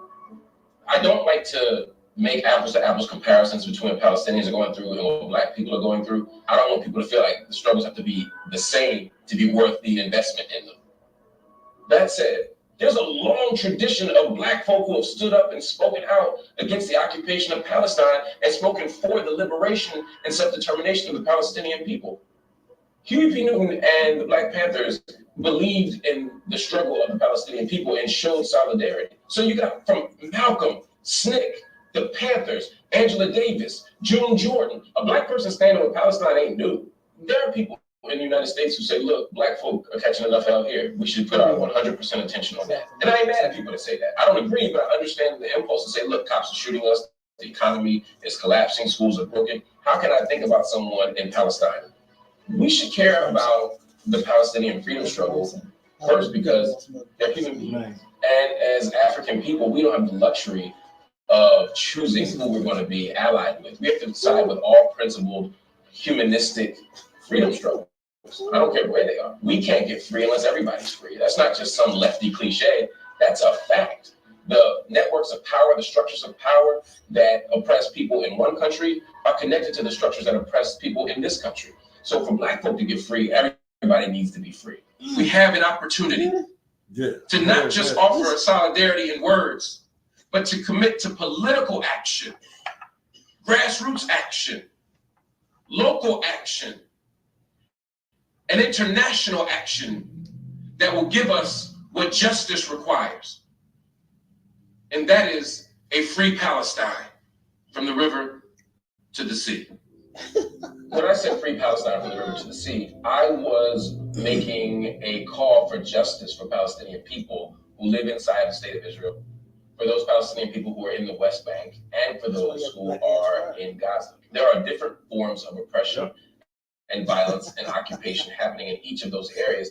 And I was saying, I don't want to just talk about one of those areas. I want to talk about all those areas. And my ultimate vision is a single democratic state, one person, one vote, secular for everybody. No Jews should be pushed out. No Jews should be harmed. No Palestinians should be pushed out. No Palestinians should be harmed. For me, this is the vision. That means that the land should be free from the river to the sea. That was the argument. Some people said, oh, but Hamas says from the river to the sea. And if Hamas says it, then you must be supporting Hamas and you must be supporting a project of eliminating Jews from the area. Let me be very clear. At no point was I calling for harm to Jewish people, violence against Jewish people, for pushing Jewish people out of the land. None of that is what I'm calling for. None of that is what I believe. We must fight for and protect Jewish brothers and sisters at all costs. Jews have a right to self-determination, to freedom, to justice, to safety, to protection, to dignity. They do, but so do Palestinians. I'm calling for Palestinian self-determination and freedom. I'm calling for the liberation of Palestinian people. And if Israel were occupied, I'd be calling for the same thing. If Jews were under attack in Israel the way Palestinians are, I'd be calling for that. The same way I do for Jews who are under attack all around the world, in Europe, in the United States, in the Middle East. We have to protect Jewish people. It can't be the only conversation we have. We have to be able to talk about protecting Jewish people and protecting Palestinian people and protecting vulnerable people around the world. And if we can do that, now we got a real movement. That is by far the dumbest idea that I have ever heard damn near in life. Like, come on, man. What the slaves don't. This brother's clearly a slave, right? He is clearly a slave. He's just as soft and delicate as he, and he really thinks that he's making a statement. That's why he got his ass fired from CNN. You understand? From going up there speaking against, you understand? In a sense, speaking against the Israelis and siding with Palestine, when all you had to do was just stay out of it. This is not your fight. This has nothing to do with it. You understand? This is not your business. You could have been still working at CNN, and you could have still had your view, and you know what I'm saying, it wouldn't have been no big deal. But you had to open your big, silly mouth, simple mouth at that. And then look at what happened. Here you are talking. Now, how in the hell does, okay, African people, you talking about us Israelites, right? Because that's what we truly are. We're Israelites. We're not Africans. So he says African people, we don't have the luxury of choosing who we are allies with. Now, how in the hell, where does that make sense at, Obama? Right. How we got to be allies with every doggone body? That's the problem, man. We have been everybody's doggone slave, and we continue to be slaves for everybody. And here's the one point that this brother is doing, and the next brother, the video I'm gonna play, is what they are doing is they trying to side. He named those people that didn't spoke up in the name of Palestine before and all of that. What our people think is that we're going to go and come together with another people and then we'll be free. That's not going to happen. That is not going to happen. It's a lot of kids, one second, Warrior. This is what the Lord is to do in the Bible. You understand? What you do have the luxury of doing is reading the Bible. You understand? And finding out what it is Blacks, Hispanics, and Native Indians, which are Israelites, should be doing right about now. It's in here. And the Lord said it. Read that about. This is our luxury right here. Not turn around and try to make allies with the Palestinians or the Israelis, because I done seen some brothers and sisters siding with them. or trying to side with any other people, it's not going to work for you. It's just not. And I'm going to show you why. Go ahead, read that, brother. Zephaniah chapter 2, verse 1. Gather yourselves together. You what? Gather yourselves together. The Lord said to gather yourselves together. Now, it's going to get real precise and let you know who it's talking about. Keep reading. Yea, gather together. O nation not desired. Oh, what? Nation not desired. Oh, nation not desired. Nobody desires to side with us. That's what I want to see. You understand? I want to see the day when the nations, when the people run and storm the ghetto to side with us. Right. That's what I want to see. When are we going to see the Palestinians, instead of opening their doors to their restaurants and frying us chicken all week and selling us hair care and beauty supply product and selling our sisters weed, when they going to turn around and flood the hood and say, man, hey, I'm tired of how these people are treating you out. This is an outrage. You understand? Free blacks, Hispanics, Native Indians. Free the ghetto. Free the projects. You understand? I agree. Free the Johnsons and the High Towers and the Joneses. Free them. Let's see the Palestinians run to do that. Let's see any nation run to do that. And then I'll believe half of this nonsense this brother was talking about. We got to make sure that the world is free before the hell we can be free. Do that make sense anywhere, Bob? That don't make, what the old folks used to say, that don't make dog sense. No doggone word. The hell, we have been oppressed, you understand, for 400, 500 years. Not them. That war that's been going on with them, they both sitting here fighting over stolen land, over some land that don't belong to neither one of them. I done seen that before. I done seen white people go at it with their neighbors about the line that they property own versus their property. Right. And will go at it. You understand? Yeah. Well, I done seen them put up fences across the first line. It's all out war. You understand? Over something that don't neither one of y'all own. Don't neither one of them own that land that they over there fighting for. You talking about from sea to sea. From what is that? Ocean to sea, whatever the hell he said. Like, that's nonsense, man. That is the problem with our people. It's too many slaves. Too many black people, man, are slaves. And you think you're saying something. You think you're doing something in the name of something right when it's all wrong. It is completely wrong. My old dude, man, before he died, he used to say all the time, he said, hey, it don't cost you a dime to stay out of mine. It don't cost a Negro absolutely nothing to stay out of other people's affairs and their business. Whatever they going through, hey, just duck and move out the way. That's all you gotta do. Because that ain't your fight. You understand? Hey, One second, Warrior. Captain Kapaj turned around and sent the Palestinians, just a little message, letting them know that we don't have nothing to do with those people. You understand? So it would be appreciated if you learn how to aim. You channel your anger and your frustration. Because, hey, I understand. We are people that knows oppression and anger and frustration all too well. Right. We got articles, we got statistics that we bring out all the time about how our people are dying because of it. Black men die from heart attacks due to being oppressed here in this country. Oh, we know it all too well. So learn how to channel your anger. And the brothers and sisters that you see here, even if they do rock a shield, even if they do know that they in the truth, that they know that they Israelites, and that they know that seal of David belongs to them. Even if you do see them with that on, they're not the same people. And you know that. You know that already. You know that already. Black people are an oppressed people. You know that. Right. So why would you turn around and do the same thing to another people that's being oppressed by the same people that you beefing with, that you at war with. It makes no sense. But go ahead, Tazan, and then my shot. Go ahead. Of course.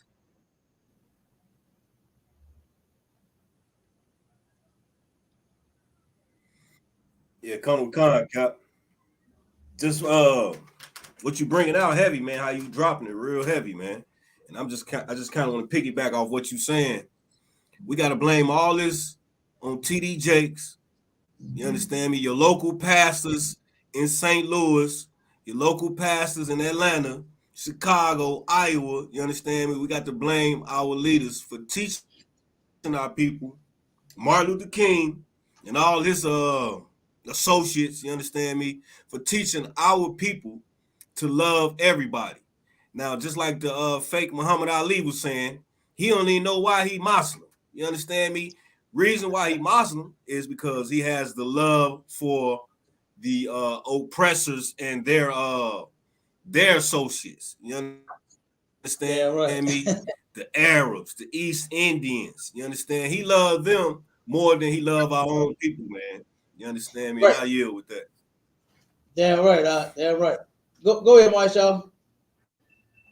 Hey, hey, so like what could, sir. I mean, you were hitting on a bunch of heavy points. I got a whole lot I want to say. I'm gonna just try to keep it, to a minimum. But if we not if we're not the real Jews, Palestine, why are you attacking us? Why are you attacking black people if we're not the real Jews? You know what I'm saying? Why are you coming to attack us? Don't you? You should be attacking them. You know what I'm saying? And this damn idiot, Mark Lamont, whatever his name is, talking about Mark Lamont. He's dumb. Like, he's dumb as hell. Like, you talking about if everybody's free, then we'll be free. You still you so much of a damn slave. You still put your people last. You still put your people last, man. This economy, this place does not respect. They respect they respect a legitimate enemy. They respect a legitimate enemy. But blacks, Hispanics, and Native people are slaves. They do not respect us, man. So why the hell are you taking up for them? That's why. Exactly. Like, that shit, I don't want that shit. Listen to that and say how stupid. And this is an intelligent brother, supposed to be. But everything came out your mouth was dumb as hell. You big dummy. That's what you is, a big damn dummy. It's a lot, sir. I agree. Damn right, huh? Damn right. And you are absolutely correct. The brother did put us last. In order for us to be free, the world has to be free. You understand? Like, that made absolutely no sense out here. You know, why are we so concerned with the world when look at our world, man? You go out to the white folks' world and the Arabs' world and the Africans' world, look a whole lot better than ours. It ain't riddled with weed and crack and heroin and pills and all of that. It ain't riddled with child molestation and all this suffering that our kids are going through. We brought out some heavy articles about how the racism is affecting our children's health. We brought out the articles where it's affecting adult brothers and sisters' health. And now it's getting to the kids. And here you are, you so concerned with Palestine. You wasn't concerned with them before the war broke out. You ain't open your mouth about no dog on Palestine. And then to mention Huey P. Newton, that's Huey P. Newton's problem too. That was his problem as well. Thinking that he's going to turn around and join another people to get some progress amongst our people. It's not going to happen. We just read the scripture. We just read the scripture where the Lord said for us to come together. Gather yourselves together. That means the same people, all of you, men, women, and children alike. You blacks, Hispanics, and Native Indians, you Israelites, because that's who we are. You all come together, not trying to go reach and grab for the Palestinians or go side with the Israelis or think you the first Asiatic black man or think you the first Italian man Or think you the first Russian, man, and all that other nonsense you believe. Think you doggone Arab, man. Name yourself Muhammad Ali. No, you notice he named himself after the boxer. Yeah. You understand? Because he knows. Yeah. You Yeah, God. You know what I mean? You know he ain't them. He named himself Pard Muhammad. You understand? He named himself Muhammad Ali. Yeah, that's why I said that. Float like a butterfly and sting like a bee. That's why I say the fake Muhammad Ali. You understand? Like, come on. You know, the Muhammad Ali that wouldn't go fight in the war, guess what? He's the same way. You see what he said? Yeah. Hold up, wait, Yeah, Cap. You know he gonna hit me up after this one. He probably is. You see Ooh, what he that was terrible. That was terrible. No, we just asking you a question. Cap, he talked all that shit. He talked all that shit, that stuff when we was on the phone. Yeah, you know what I'm saying? He was talking big shit on that phone. like he was with it. You're like he was with it. And you see what he was with. Hurrying up and exiting the building. That's what he was with. You understand? But hey, I would do the same thing if I was in his shoes. You understand? To where I have absolutely nothing to offer and comment as far as those people, like what he said, them people. See, he made a clear difference between him and them. You understand? You see my crew people, you talking about them people? I don't know why they do what they do. You understand? With you just a being. Now he want to do an investigation, sir. Like, what are you talking about? You know what's going on? Like, cut it out, man. Cut out the madness, man. Yeah, it's all called him. You understand? So it's he said he was chosen.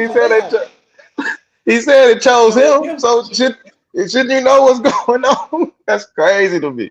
It's crazy, sir. It's a lot. 2018, man.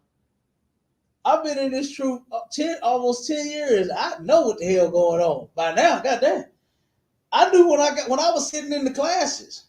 Now I didn't know all the truth. I didn't know that. I ain't gonna tell that lie. But I knew what my goal was. I knew what the point was. I knew why I was here. You understand? I knew why I was here. It wasn't no, I don't know. I don't know why Commander Junior Hanna raising up soldiers. I don't know. I know. And I wanted to be one of them. You understand? And I'll never make a separation between me and my doggone family, my brothers and my sisters. We are one. You understand? I ain't separating myself talking about, I don't know why they doing it down there in Iowa. I don't know why they doing that in Atlanta. I stand beside them. You understand? But see, that just go to show that ain't no brotherhood in those religions, man. There's no brotherhood in those. He don't even know none of those people. He said that. He don't even know none of them, Bob. He ain't even met none of them. I ain't even met none of them. What I'm supposed to care about some people I ain't never met? Damn. Yeah. It's a lot. Go ahead. It goes to show that he has no type of faith or realization of what he's believing. And like the scripture said, our people toss to and fro. Mm-hmm. He's a prime example of that. Yeah. He is. He definitely is. We toss to and fro. That brother is all over the place with that religion. Yeah. You know, and he was getting high. Was he smoking? Was it a cigarette or was he smoking a blunt? He getting high. He smoked weed. Yeah, he smoked weed, sir. He smoked weed. Yeah, it was hot. Yeah, and see, that's the bigger point as to why our people actually join other religions, because you can be just as filthy and disgusting as you want to be. They know the end of truth. It's coming rules, and we. They say, Cap, they get the smoke. Oh man, he was with the smoke, all right. The brother was sitting there smoking while he was talking. You understand? So yeah, he's with the smoke. God. But like I said, he know that being in the truth, it comes with rules, man. You understand that you're gonna have to follow, or eventually, you understand this place is gonna spew you out. It's gonna get rid of you. So but it is what it is. Read them titles of real quick to them articles to show what's happening to us in this place. I'm gonna play another I'm gonna play another video too. Slocky, sir. We got a demonstration along Manchester Road. No, Arrest. not that one. Did you go to the first one, the one that I sent with all of the articles on? Go to that one first.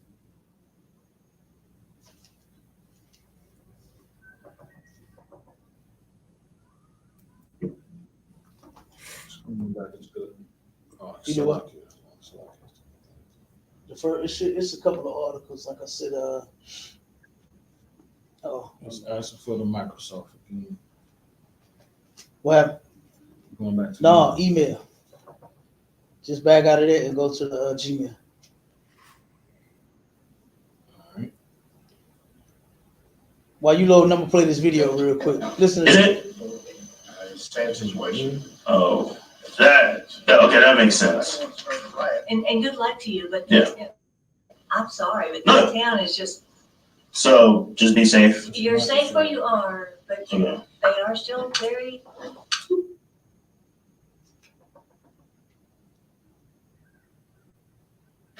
Yeah, I was just dropping off your signs. My boss said it was this address. You realize the Ku Klux Klan is still prevalent. Do you want these signs here or no? We have no problem. This is a looked up down. Is it? Same situation. Oh, that okay, that makes sense. And good luck to you, but I'm sorry, but this town is just. So just be safe. You're safe where you are, but they are still very aggressive. Yeah, I was just dropping off your signs. Okay, now this little brother is dropping off some signs to these people, and the first thing they warn him about is, hey, you know where you at? You know the Klan is still, they aggressive, and they what the old man say, this town is fucked up. That's what he said. And she said you gotta watch them because they're still quite aggressive, meaning that they will unalive you if they catch you. Right. You know what I mean? Now why is anybody concerned with the war between Israel and Palestine when black folks is dealing with that? That's what we got to deal with. This man can't even do his job, you understand, without being in fear of somebody possibly doing something to him if he catch him. Like this is crazy. Let me see. I'm gonna read this one about Corey Bush real quick. Oh no, I think it's a video. One minute. I might play this one too. They are the Jewish community is attacking Corey Bush. Now, like I said, other brothers and sisters is getting the heat because of this. It ain't There's just one simple vision hack it ain't anyone can just use us. to improve vision, so you can say goodbye to your optometrist for good. Did you know that vision impairments have nothing to do with? Hold on one second. Tonight, St. Louis Jewish leaders are urging Congresswoman Corey Bush to apologize to their community. They believe her statements on Israel and Gaza are incorrect and accuse her of, quote, fanning the flames of anti-Semitism. Our Justina Cornell joins us in studio with reaction from the Jewish Federation of St. Louis and Corey Bush's response. Justina. Yeah, and so the organization tells me more than 50 people signed and released a letter today condemning Corey Bush's words on social media. They said some of her statements failed to advance peace. However, the Congresswoman responded to the letter denying it.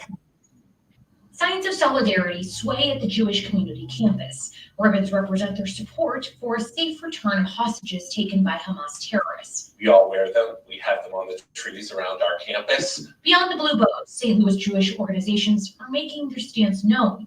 More than 50 Jewish community members signed this letter released to St. Louisans on Wednesday, urging Congresswoman Corey Bush to apologize for her statements on Israel and Gaza, saying they are insensitive, incorrect, and fanning the flames of anti-Semitism. The elected official in the state does not seem to be standing up for, listening to, or representing them. The letter pointed out on October 29th, Bush issued a statement on social media saying we can't be silent about Israel's ethnic cleansing campaign. When we ourselves were the result of the largest ethnic cleansing in history, and the state that they live in was based on the need for a safe place to live, is not just triggering, it's also just patently untrue. Cori Bush released a statement in part saying she has repeatedly denounced the horrific attacks and hostage taking by Hamas and continues to condemn any and all forms of bigotry and hate. It continues saying, while there are characterizations within this letter that are unfair and simply untrue, we recognize that our Jewish neighbors are justifiably feeling frightened. Words matter. What you say and how you say it has a difference. Bush said she is committed to continue working with the St. Louis Jewish community. Jewish Federation president and CEO says they're committed to keep pushing for change. This war, unfortunately, is not going away, and neither is our stand together to get the representative to hear, to listen to us, and to represent the constituency that she was elected by. Jewish Federation tells me their frustration has been building over several years. They said certain promises were made privately and weren't followed through publicly. However, they tell me they're hopeful Cori Bush will come to the table to represent their community. Good night. Like I said, we always got to turn around and bite the bullet for these people. We always get attacked for what is going on with everybody else. You understand? The woman said what she said. Cap. So what? And they told her, they said, oh, you are definitely not up for re-election. That's what they told her. We ain't finna re-elect you. You understand? Yeah. So now they're going to threaten the sister's position, all because of the statement that she made behind this, you know what I'm saying, this war between these two groups. You understand? Which is ridiculous. That's why we should not be in their business. We shouldn't be in their political seats either. We should not be politicians for them. We should not be governors, mayors for them. We should not be representatives for them. Because guess what? They're going to do you just like this. As a matter of fact, she'd have been done worse than that. You understand? She had to move out of the White House because one of her colleagues was threatening her to the point where she was scared for her life, and she moved out the goddamn White House. Now, you actually campaigned and spent money and did all this to get this seat, and then now when you get it, one of them devils drive you up out of it to where you no longer feel safe in your office, and then they did nothing about it. So, like, if I could, sir. Go ahead. If anybody else would have did that, that would have been a terroristic threat. You know what I'm saying? I wish that sister would have said, this is a terroristic threat on me. I got to move out the way. I'm scared for my life. I got to go. Yeah. And some probably like that's crazy to me, man. Black people, we just so like at some point we just got to stand up and you know, stand up for ourselves and stand up for our people. But yeah, that sounds like a terroristic threat to me, so it's a lot. Yeah. She did say something about it, huh? Guess what? It got ignored. Yep. But they did say something about this when she opened her mouth about this, though. When she opened her mouth about this, oh, she's fanning the flames of anti-Semitism. You understand? She's fanning the flames. But when she said, hey, I don't feel safe in this office with my white coworker threatening me every day. They said, oh, it'll be okay. If they even said that. But she got ignored. They didn't pay her no attention. To the point to where she had to get her another office. She had to go rent an office. All right, we're going to listen to this cat real quick, a few seconds. Get into this video with as much love, compassion, and patience as possible. You know what? I can't take a slave already. I done heard enough of these slaves because I think he is much worse than the next one. Let me get to this other point real quick, man. I want to bring out this right here. This is what happens when. This is what happened. They're right. So, you know, it's only so much a soldier and a real nigga can take. You understand? And I can't take no more of that. Right. Let's now check this out. Right, because I know my fellow real niggas alike, you understand where I'm coming from. Damn right. But, Damn right. Check this out. This is what Biden and Harris with the quickness turn around and President Biden take it today out. signing a bill to combat the growing number of hate incidents against Asian Americans, more than 6,600 in 1 year. Kristen Welker is at the White House for us. Kristen, there was lots of force.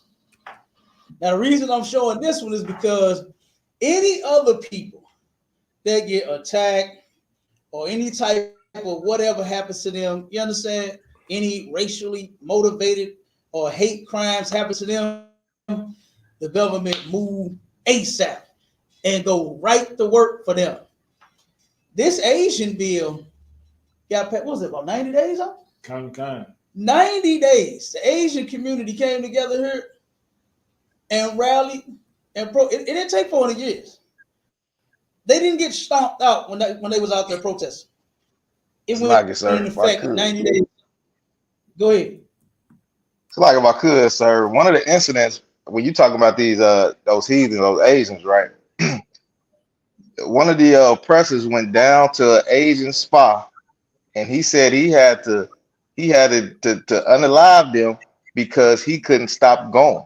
That's why he went there. It was a situation that happened in Atlanta. That's why that's what happened. He went down there because he said he could not stop going. So the first thing he did was start unaliving people, sir. Like that is crazy. And then they got that Asian hate bill just like that. You know what I'm saying? Like it's crazy. You know what I'm saying? It's a lot. Check this out. Let's listen to it. Lester, there are few bipartisan moments in Washington, but this was one of them. President Biden signing legislation that aims to combat the recent rise in hate crimes, particularly against Asian Americans. The bill improves hate crime tracking and bolsters support for state and local officials. The president called hatred and racism the ugly poison that has long haunted our nation. It's worth noting this was one of the first large indoor gatherings of the Biden administration, almost everyone without a mask. Almost everyone without a mask. Who gives a damn? But the point is, they hurried up and went in action for them. But we've been suffering and dealing with this hate since we've been here, and nobody went into action yet. You know what I mean? Nothing to protect us. Okay, now let's go to the next one. Now notice that this war just broke out last month. For years, Page Law has watch been the this. voice Watch of how the seriously fast injured. they go to You were work. the voice of a woman when she was for struck by a Palestinians. commercial. Our nation was founded on the fundamental principle that all people should have the freedom to live, to worship, and to be without fear of violence or persecution. Now notice that all people got the right to freedom except for us. We the only ones that don't have right to that freedom that she's talking about. We are the only ones that don't have right to turn around and worship how we want to worship. Now that we say that we Israelites, you understand, and we actually serve the Most High the right way, they trying to stop us. They ain't giving us no freedom. We don't have freedom of speech. You thought that was a real thing for a nigga? Right. You thought you could really say what you wanted to say? Because guess what? They'll hit you with that anti-Semitism real quick. Speak against them. Now speak against some Asians. They're going to hit you with that Asian hate. Now speak against the Islamics. Speak against them. They're going to hit you with that hate. And it's going to be somebody else hate all around the board, and it'll never come to you. They ain't going to never fix the hate that they have for us. That's never going to get addressed. There's never going to be a bill that's passed that's going to be reinforced. When it comes to us, never. But with them, ASAP. Let's read. Let's watch it.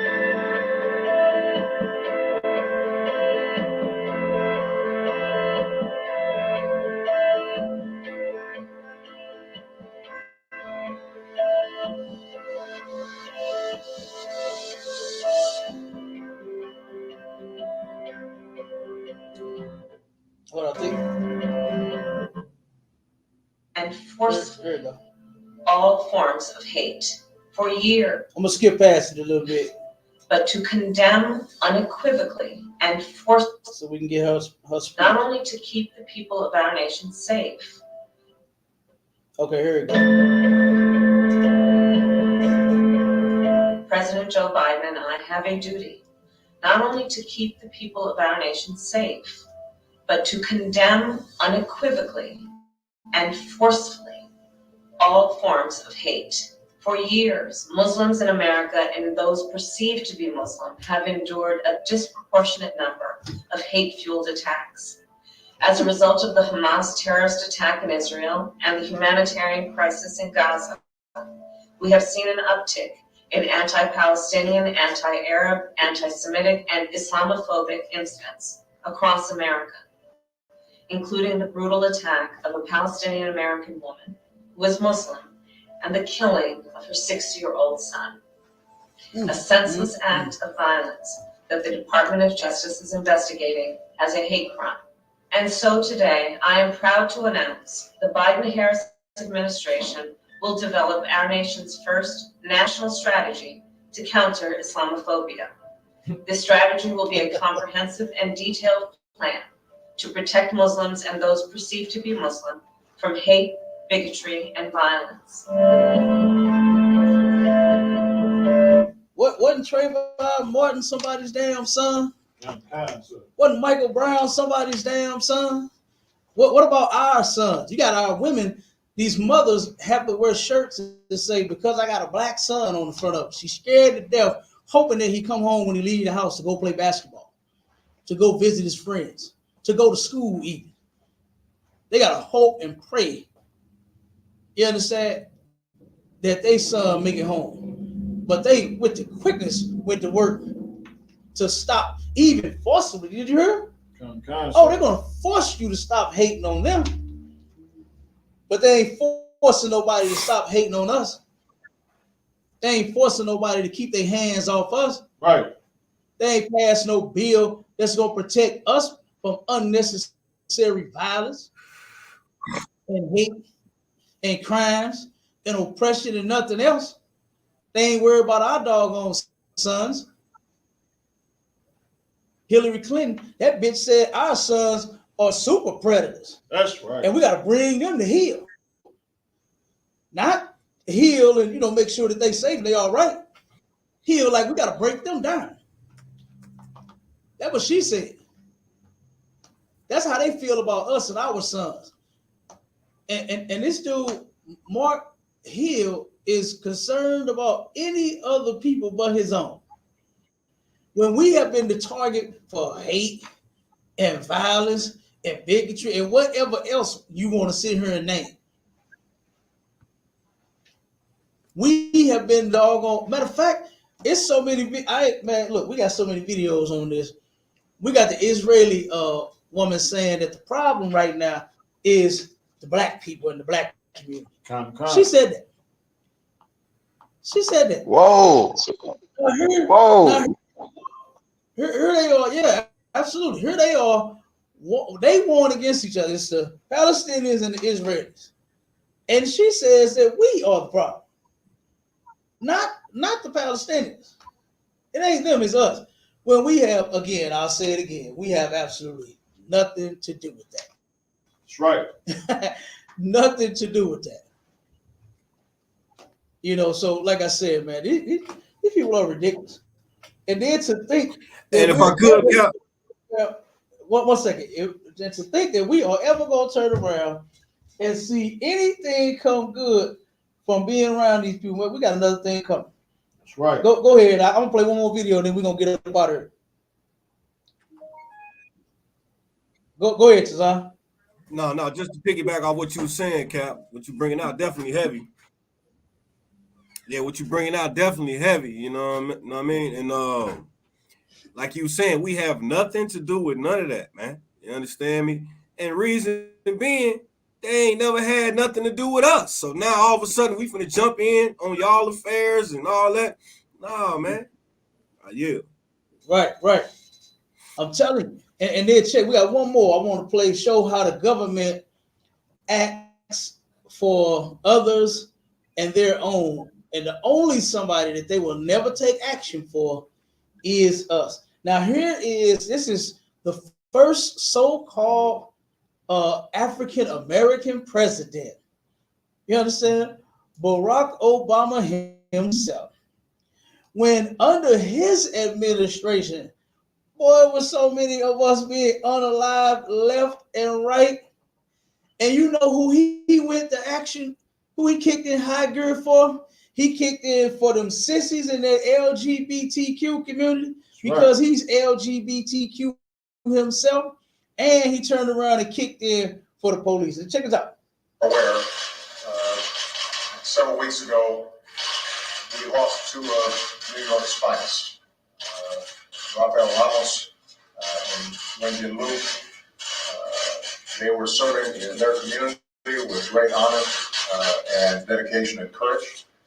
And all of New York grieved and all of the nation grieved. It was a reminder of the incredibly difficult and dangerous work that so many of our law enforcement officers are engaged in every single day. I had a chance to meet the families of Officers Ramos and Lou at the memorial that we did just a few days ago. But it's important for us not only to honor their memory, it's also important for us to make sure that we do everything we can to help ensure the safety of our police officers when they're in the line of duty. And this legislation, which has been sponsored on a bipartisan basis by people like Senators Cardin, Representatives Reichert and Pastrell, represent, I think, the best of a bipartisan support for law enforcement. What this legislation is going to do is to initiate a blue alert system so that when we know there's an active threat against law enforcement, that the alerts are going out at a comprehensive, expeditious way. That prevents the possibility that other officers may be caught by surprise, and it ensures that appropriate steps can be taken as quickly as possible.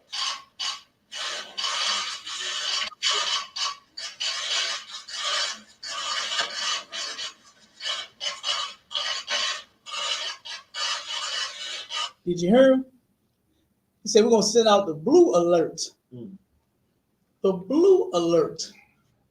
We lost two of New York's finest, he said. But what about the ghetto's finest that we done lost all across this place? You understand? We've been losing the ghetto's finest since we've been here. We've been losing the fight for the lowest and people since we've been here. And what about them? You understand? Like I said, nobody kicks in for us. Nobody. Even so-called black president, he got up there and didn't do nothing for us. He ain't turn around and say, you know what? Hey, I can't stand what happened to Eric Gardner. It was a shame. He turned around and he let the police officers in New York mock that brother. Wasn't that New York? Where was that at? Yeah, it was in New York. He let the police in. They turned around and when Black Lives Matter went and made a shirt saying "I can't breathe," they turned around and countered and made a shirt and said "I can breathe." You understand? Like, come on, man. Like that's what they did up under this dude's administration. And did he do anything about that? Did he say anything about that? He said he gonna make sure that blue alert gets out there quickly. But make sure they get out there quickly.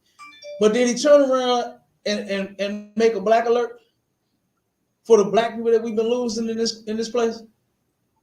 The innocent men and women. Sandra Bland was one of our finest, went to move to another city to better herself, and they got unalived by the police.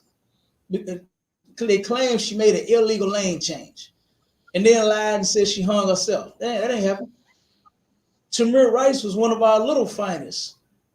That brother was what, 12, 13? Okay. And they unalived him. Did a drive-by on one of our finest. The person that made the call even said, I believe the kid, I believe it's a gun, a toy, you know, but nevertheless, it's just a gun. And I just, want to just make sure everything's okay. That's what they said when they made the call. And they still treated him as if he was a hardened criminal. Like he had what they say, a rap sheet, as if he had a rap sheet this long, you understand, of violent crimes. That's how they treated a kid. Now that's what they do to our finest. And you think I give a damn about that blue alert that you'd have made for them? Like the men in the ISUPK, we free men. We're not slaves. And we know how to think clearly. You understand? And guess what?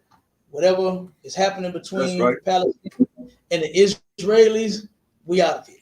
You understand? We never was in it. And guess what? You black people don't listen to cats like Mark Lamont Hill. You could be a damn fool if you want to, trying to side for them and anybody else. The Lord said in Zephaniah 2:1, he said, for us to gather ourselves together, O nation not desire. Right. Everybody desires to other nations of people. Did you see Barack Obama, how many Chinese people that were standing behind him? Did you see all the different people that were standing? He's African himself. He's not us. So lock this, if I could. One second, I'm gonna say this. I'm gonna let you have it. You see how they turn around in America is established for freedom for all people, except for the slaves. We still ain't free. And you got idiots like Mark Lamont Hill talking about we gotta make sure they free in order for us to be free. It just makes no damn sense. Go ahead, Miley. You got it, brother. Nah, what you were saying, sir, is super heavy because you know what I'm saying. Like we won't even desire our own people, but we desire everybody else people. Like you woke Negroes is up here pandering for these other nations, man. But what are you doing for us? What are you doing for your own people that look just like you, man? Right. Look at the neighborhoods. You know what I'm saying? Y'all not doing nobody. Y'all should just not open y'all stupid mouth, man. Just don't shut up. Just go do your job and that's it. And let the ISUPK do what we do, man. Wake up our people like we've been doing since 1969. You know what I'm saying? So like, damn right, Doc. Like I said, all of you brothers that got a heart for Palestine and for Israel or whatever side you own, or if you like Mark Lamont Hill, you for everybody. You know what I'm saying? Boy, that is the LGBTest thing that I have heard in my life. You for everybody and all people. Like, that don't even make sense. But all people is not even for you. All people is not even for you. They not for you and your people. I guess he think he better because, you know, he had a decent slave working for CNN. Right. You know what I mean? Then you found out your black ass is just like the men and the women that work in warehouses and McDonald's. You know what I'm saying? You is exactly like them. They said, you know what? You can get your black ass out of here right now. And Cori Bush is on her way to. She's going to find out. They already telling her, oh no, if you don't apologize, you're not going to get elected. We not going to have you again. You understand? Like, here they go threatening the sister's child, all because she said what she said about that situation. You know, and it's ridiculous, man. You're going to find out, you uppity Negroes going to find out you just like the lowest of the low. You understand? You the same as them. When they feel like it, they will fire you just like they'll fire one of us. You know what I mean? They don't give a damn because you got that high paying job. They don't want you in the seat no way. Look at what they did to Kim Gardner. Made her resign, didn't they? Kim Gardner resigned, brother. They sent this woman death, and then what was so evil is so. I mean, the white man, he's just diabolical, man. This dude is a diabolical beast. They sent this sister death threats with their names and their addresses on. Correct names and addresses on. And do you know who got arrested? You know who got arrested? Ask me, so I can just sound stupid, give you the answer. Ask me who got arrested. Slock, who got arrested, sir? Nobody. Nobody. These people sent her death threats with their name, and you remember that about? We brought that up. Remember when they was protesting right on the corner against her? They was protesting right on our corner against that system. Oh wow. Saying we got to get That's crazy. They went to the ghetto to show just how much they disapprove of this black woman. Go ahead. Yeah, she went through all the court cases and seeing where the brother was free case and was being held on these falsified cases, and she freed all them brothers. Yeah, and they got her up out of there. Got her out of there with the swiftness of mine. They got her out of there ASAP. Damn. They said, no, we can't have this. Then they started digging into other things, talking about she was misappropriating funds. She spent money that's crazy, Cap. On trips and red bottoms and wine and all this kind of nonsense instead of government official business. You know what I mean? And they harassed her too.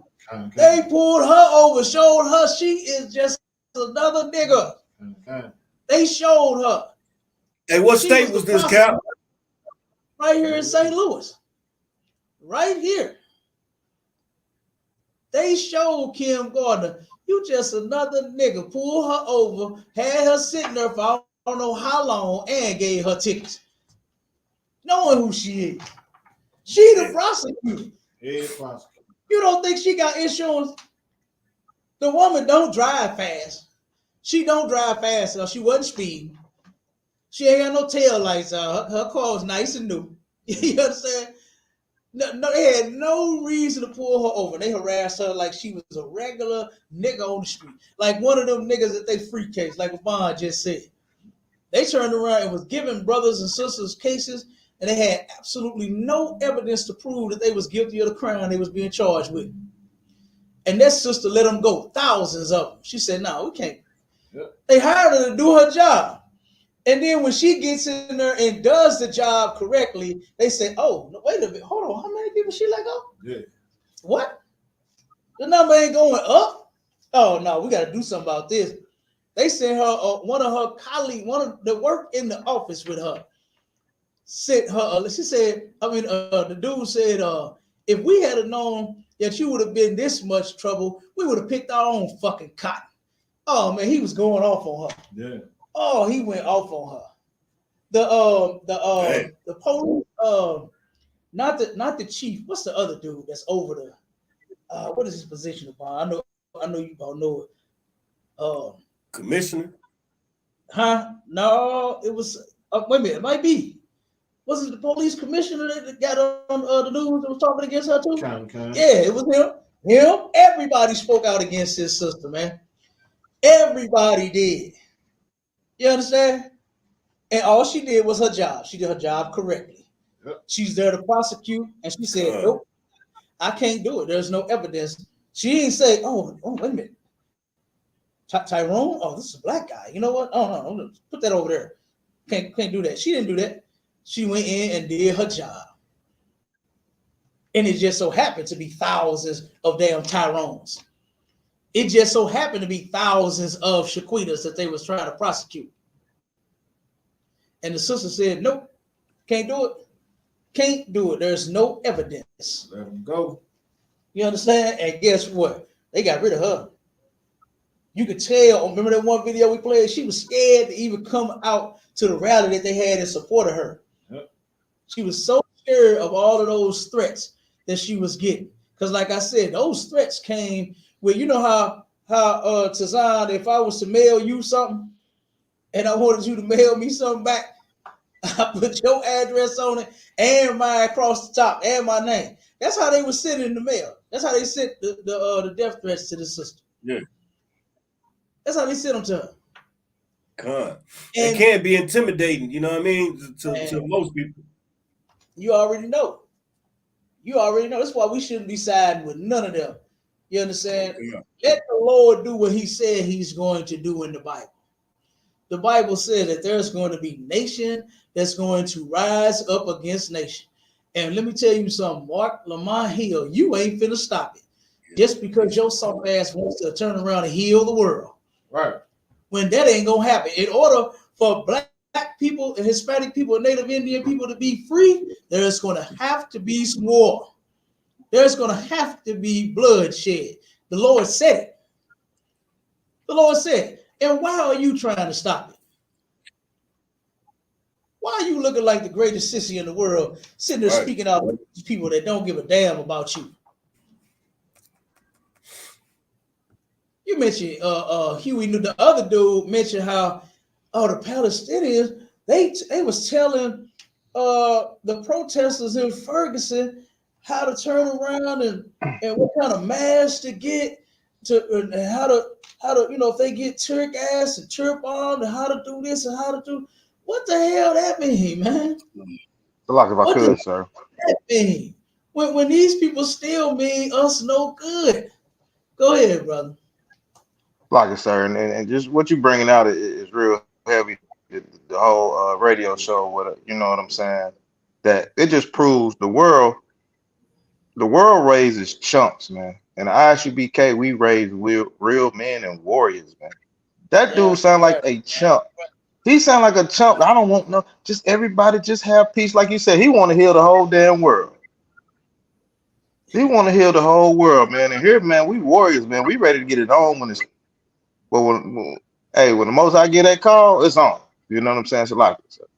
Yeah, damn right. Yeah, right. And meanwhile, the world ain't worried about healing us. Right. The world could care less about doing anything positive for us. They got all their businesses in our communities and won't even give none of us a job. Won't even give none of us a job. You can't even, like I said, the liquor doctor that's out in Berkeley turn around and won't let a Negro slide 10 cents off of his beer. Go ahead, brother. You got. No, just real quick, Slocky. Yeah, like you said, they won't give us a job. They won't even give us a nickel off of what we purchasing. Not at all. You know, we for damn sure can't get anything from this oppressor right here. He's the ultimate beast. We can't get nothing from him. So, man, you know, but it is what it is. We at the time, I'm gonna let the brothers close out. You got anything you want to add, Abon? Nah, sir. All right, Tazan, you got anything you want to add, brother? Yeah. Again, man, big ups to the panel, man. Big ups to Captain Zagar Gabar, DG on deck always. Big ups to Bun Isaiah, you understand me? My brother out there in St. Louis, you know I fucks with him. Big ups to Marshala, you understand me, in the ATL, man. I yield. Yeah, right. Hey, let them know about your radio show, your podcast. Oh, yeah, if I could again, man, heavy content podcast. We pushing on every Tuesdays, 7 p.m. You understand me? Also classes Tuesdays and Wednesdays, 7 p.m. Tune in, everybody that's listening, man. We bringing heavy content, man, and we're all up under command of General YAHANNA. You. Damn right. Go ahead, Mike Scholar.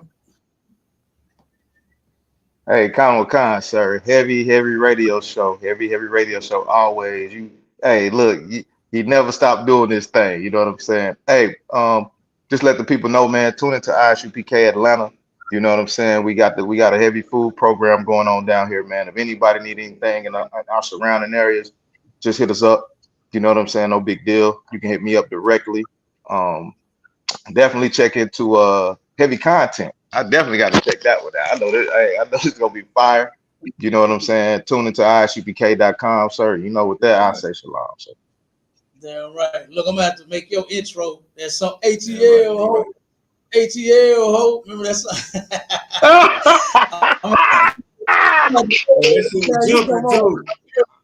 ATL. Hey.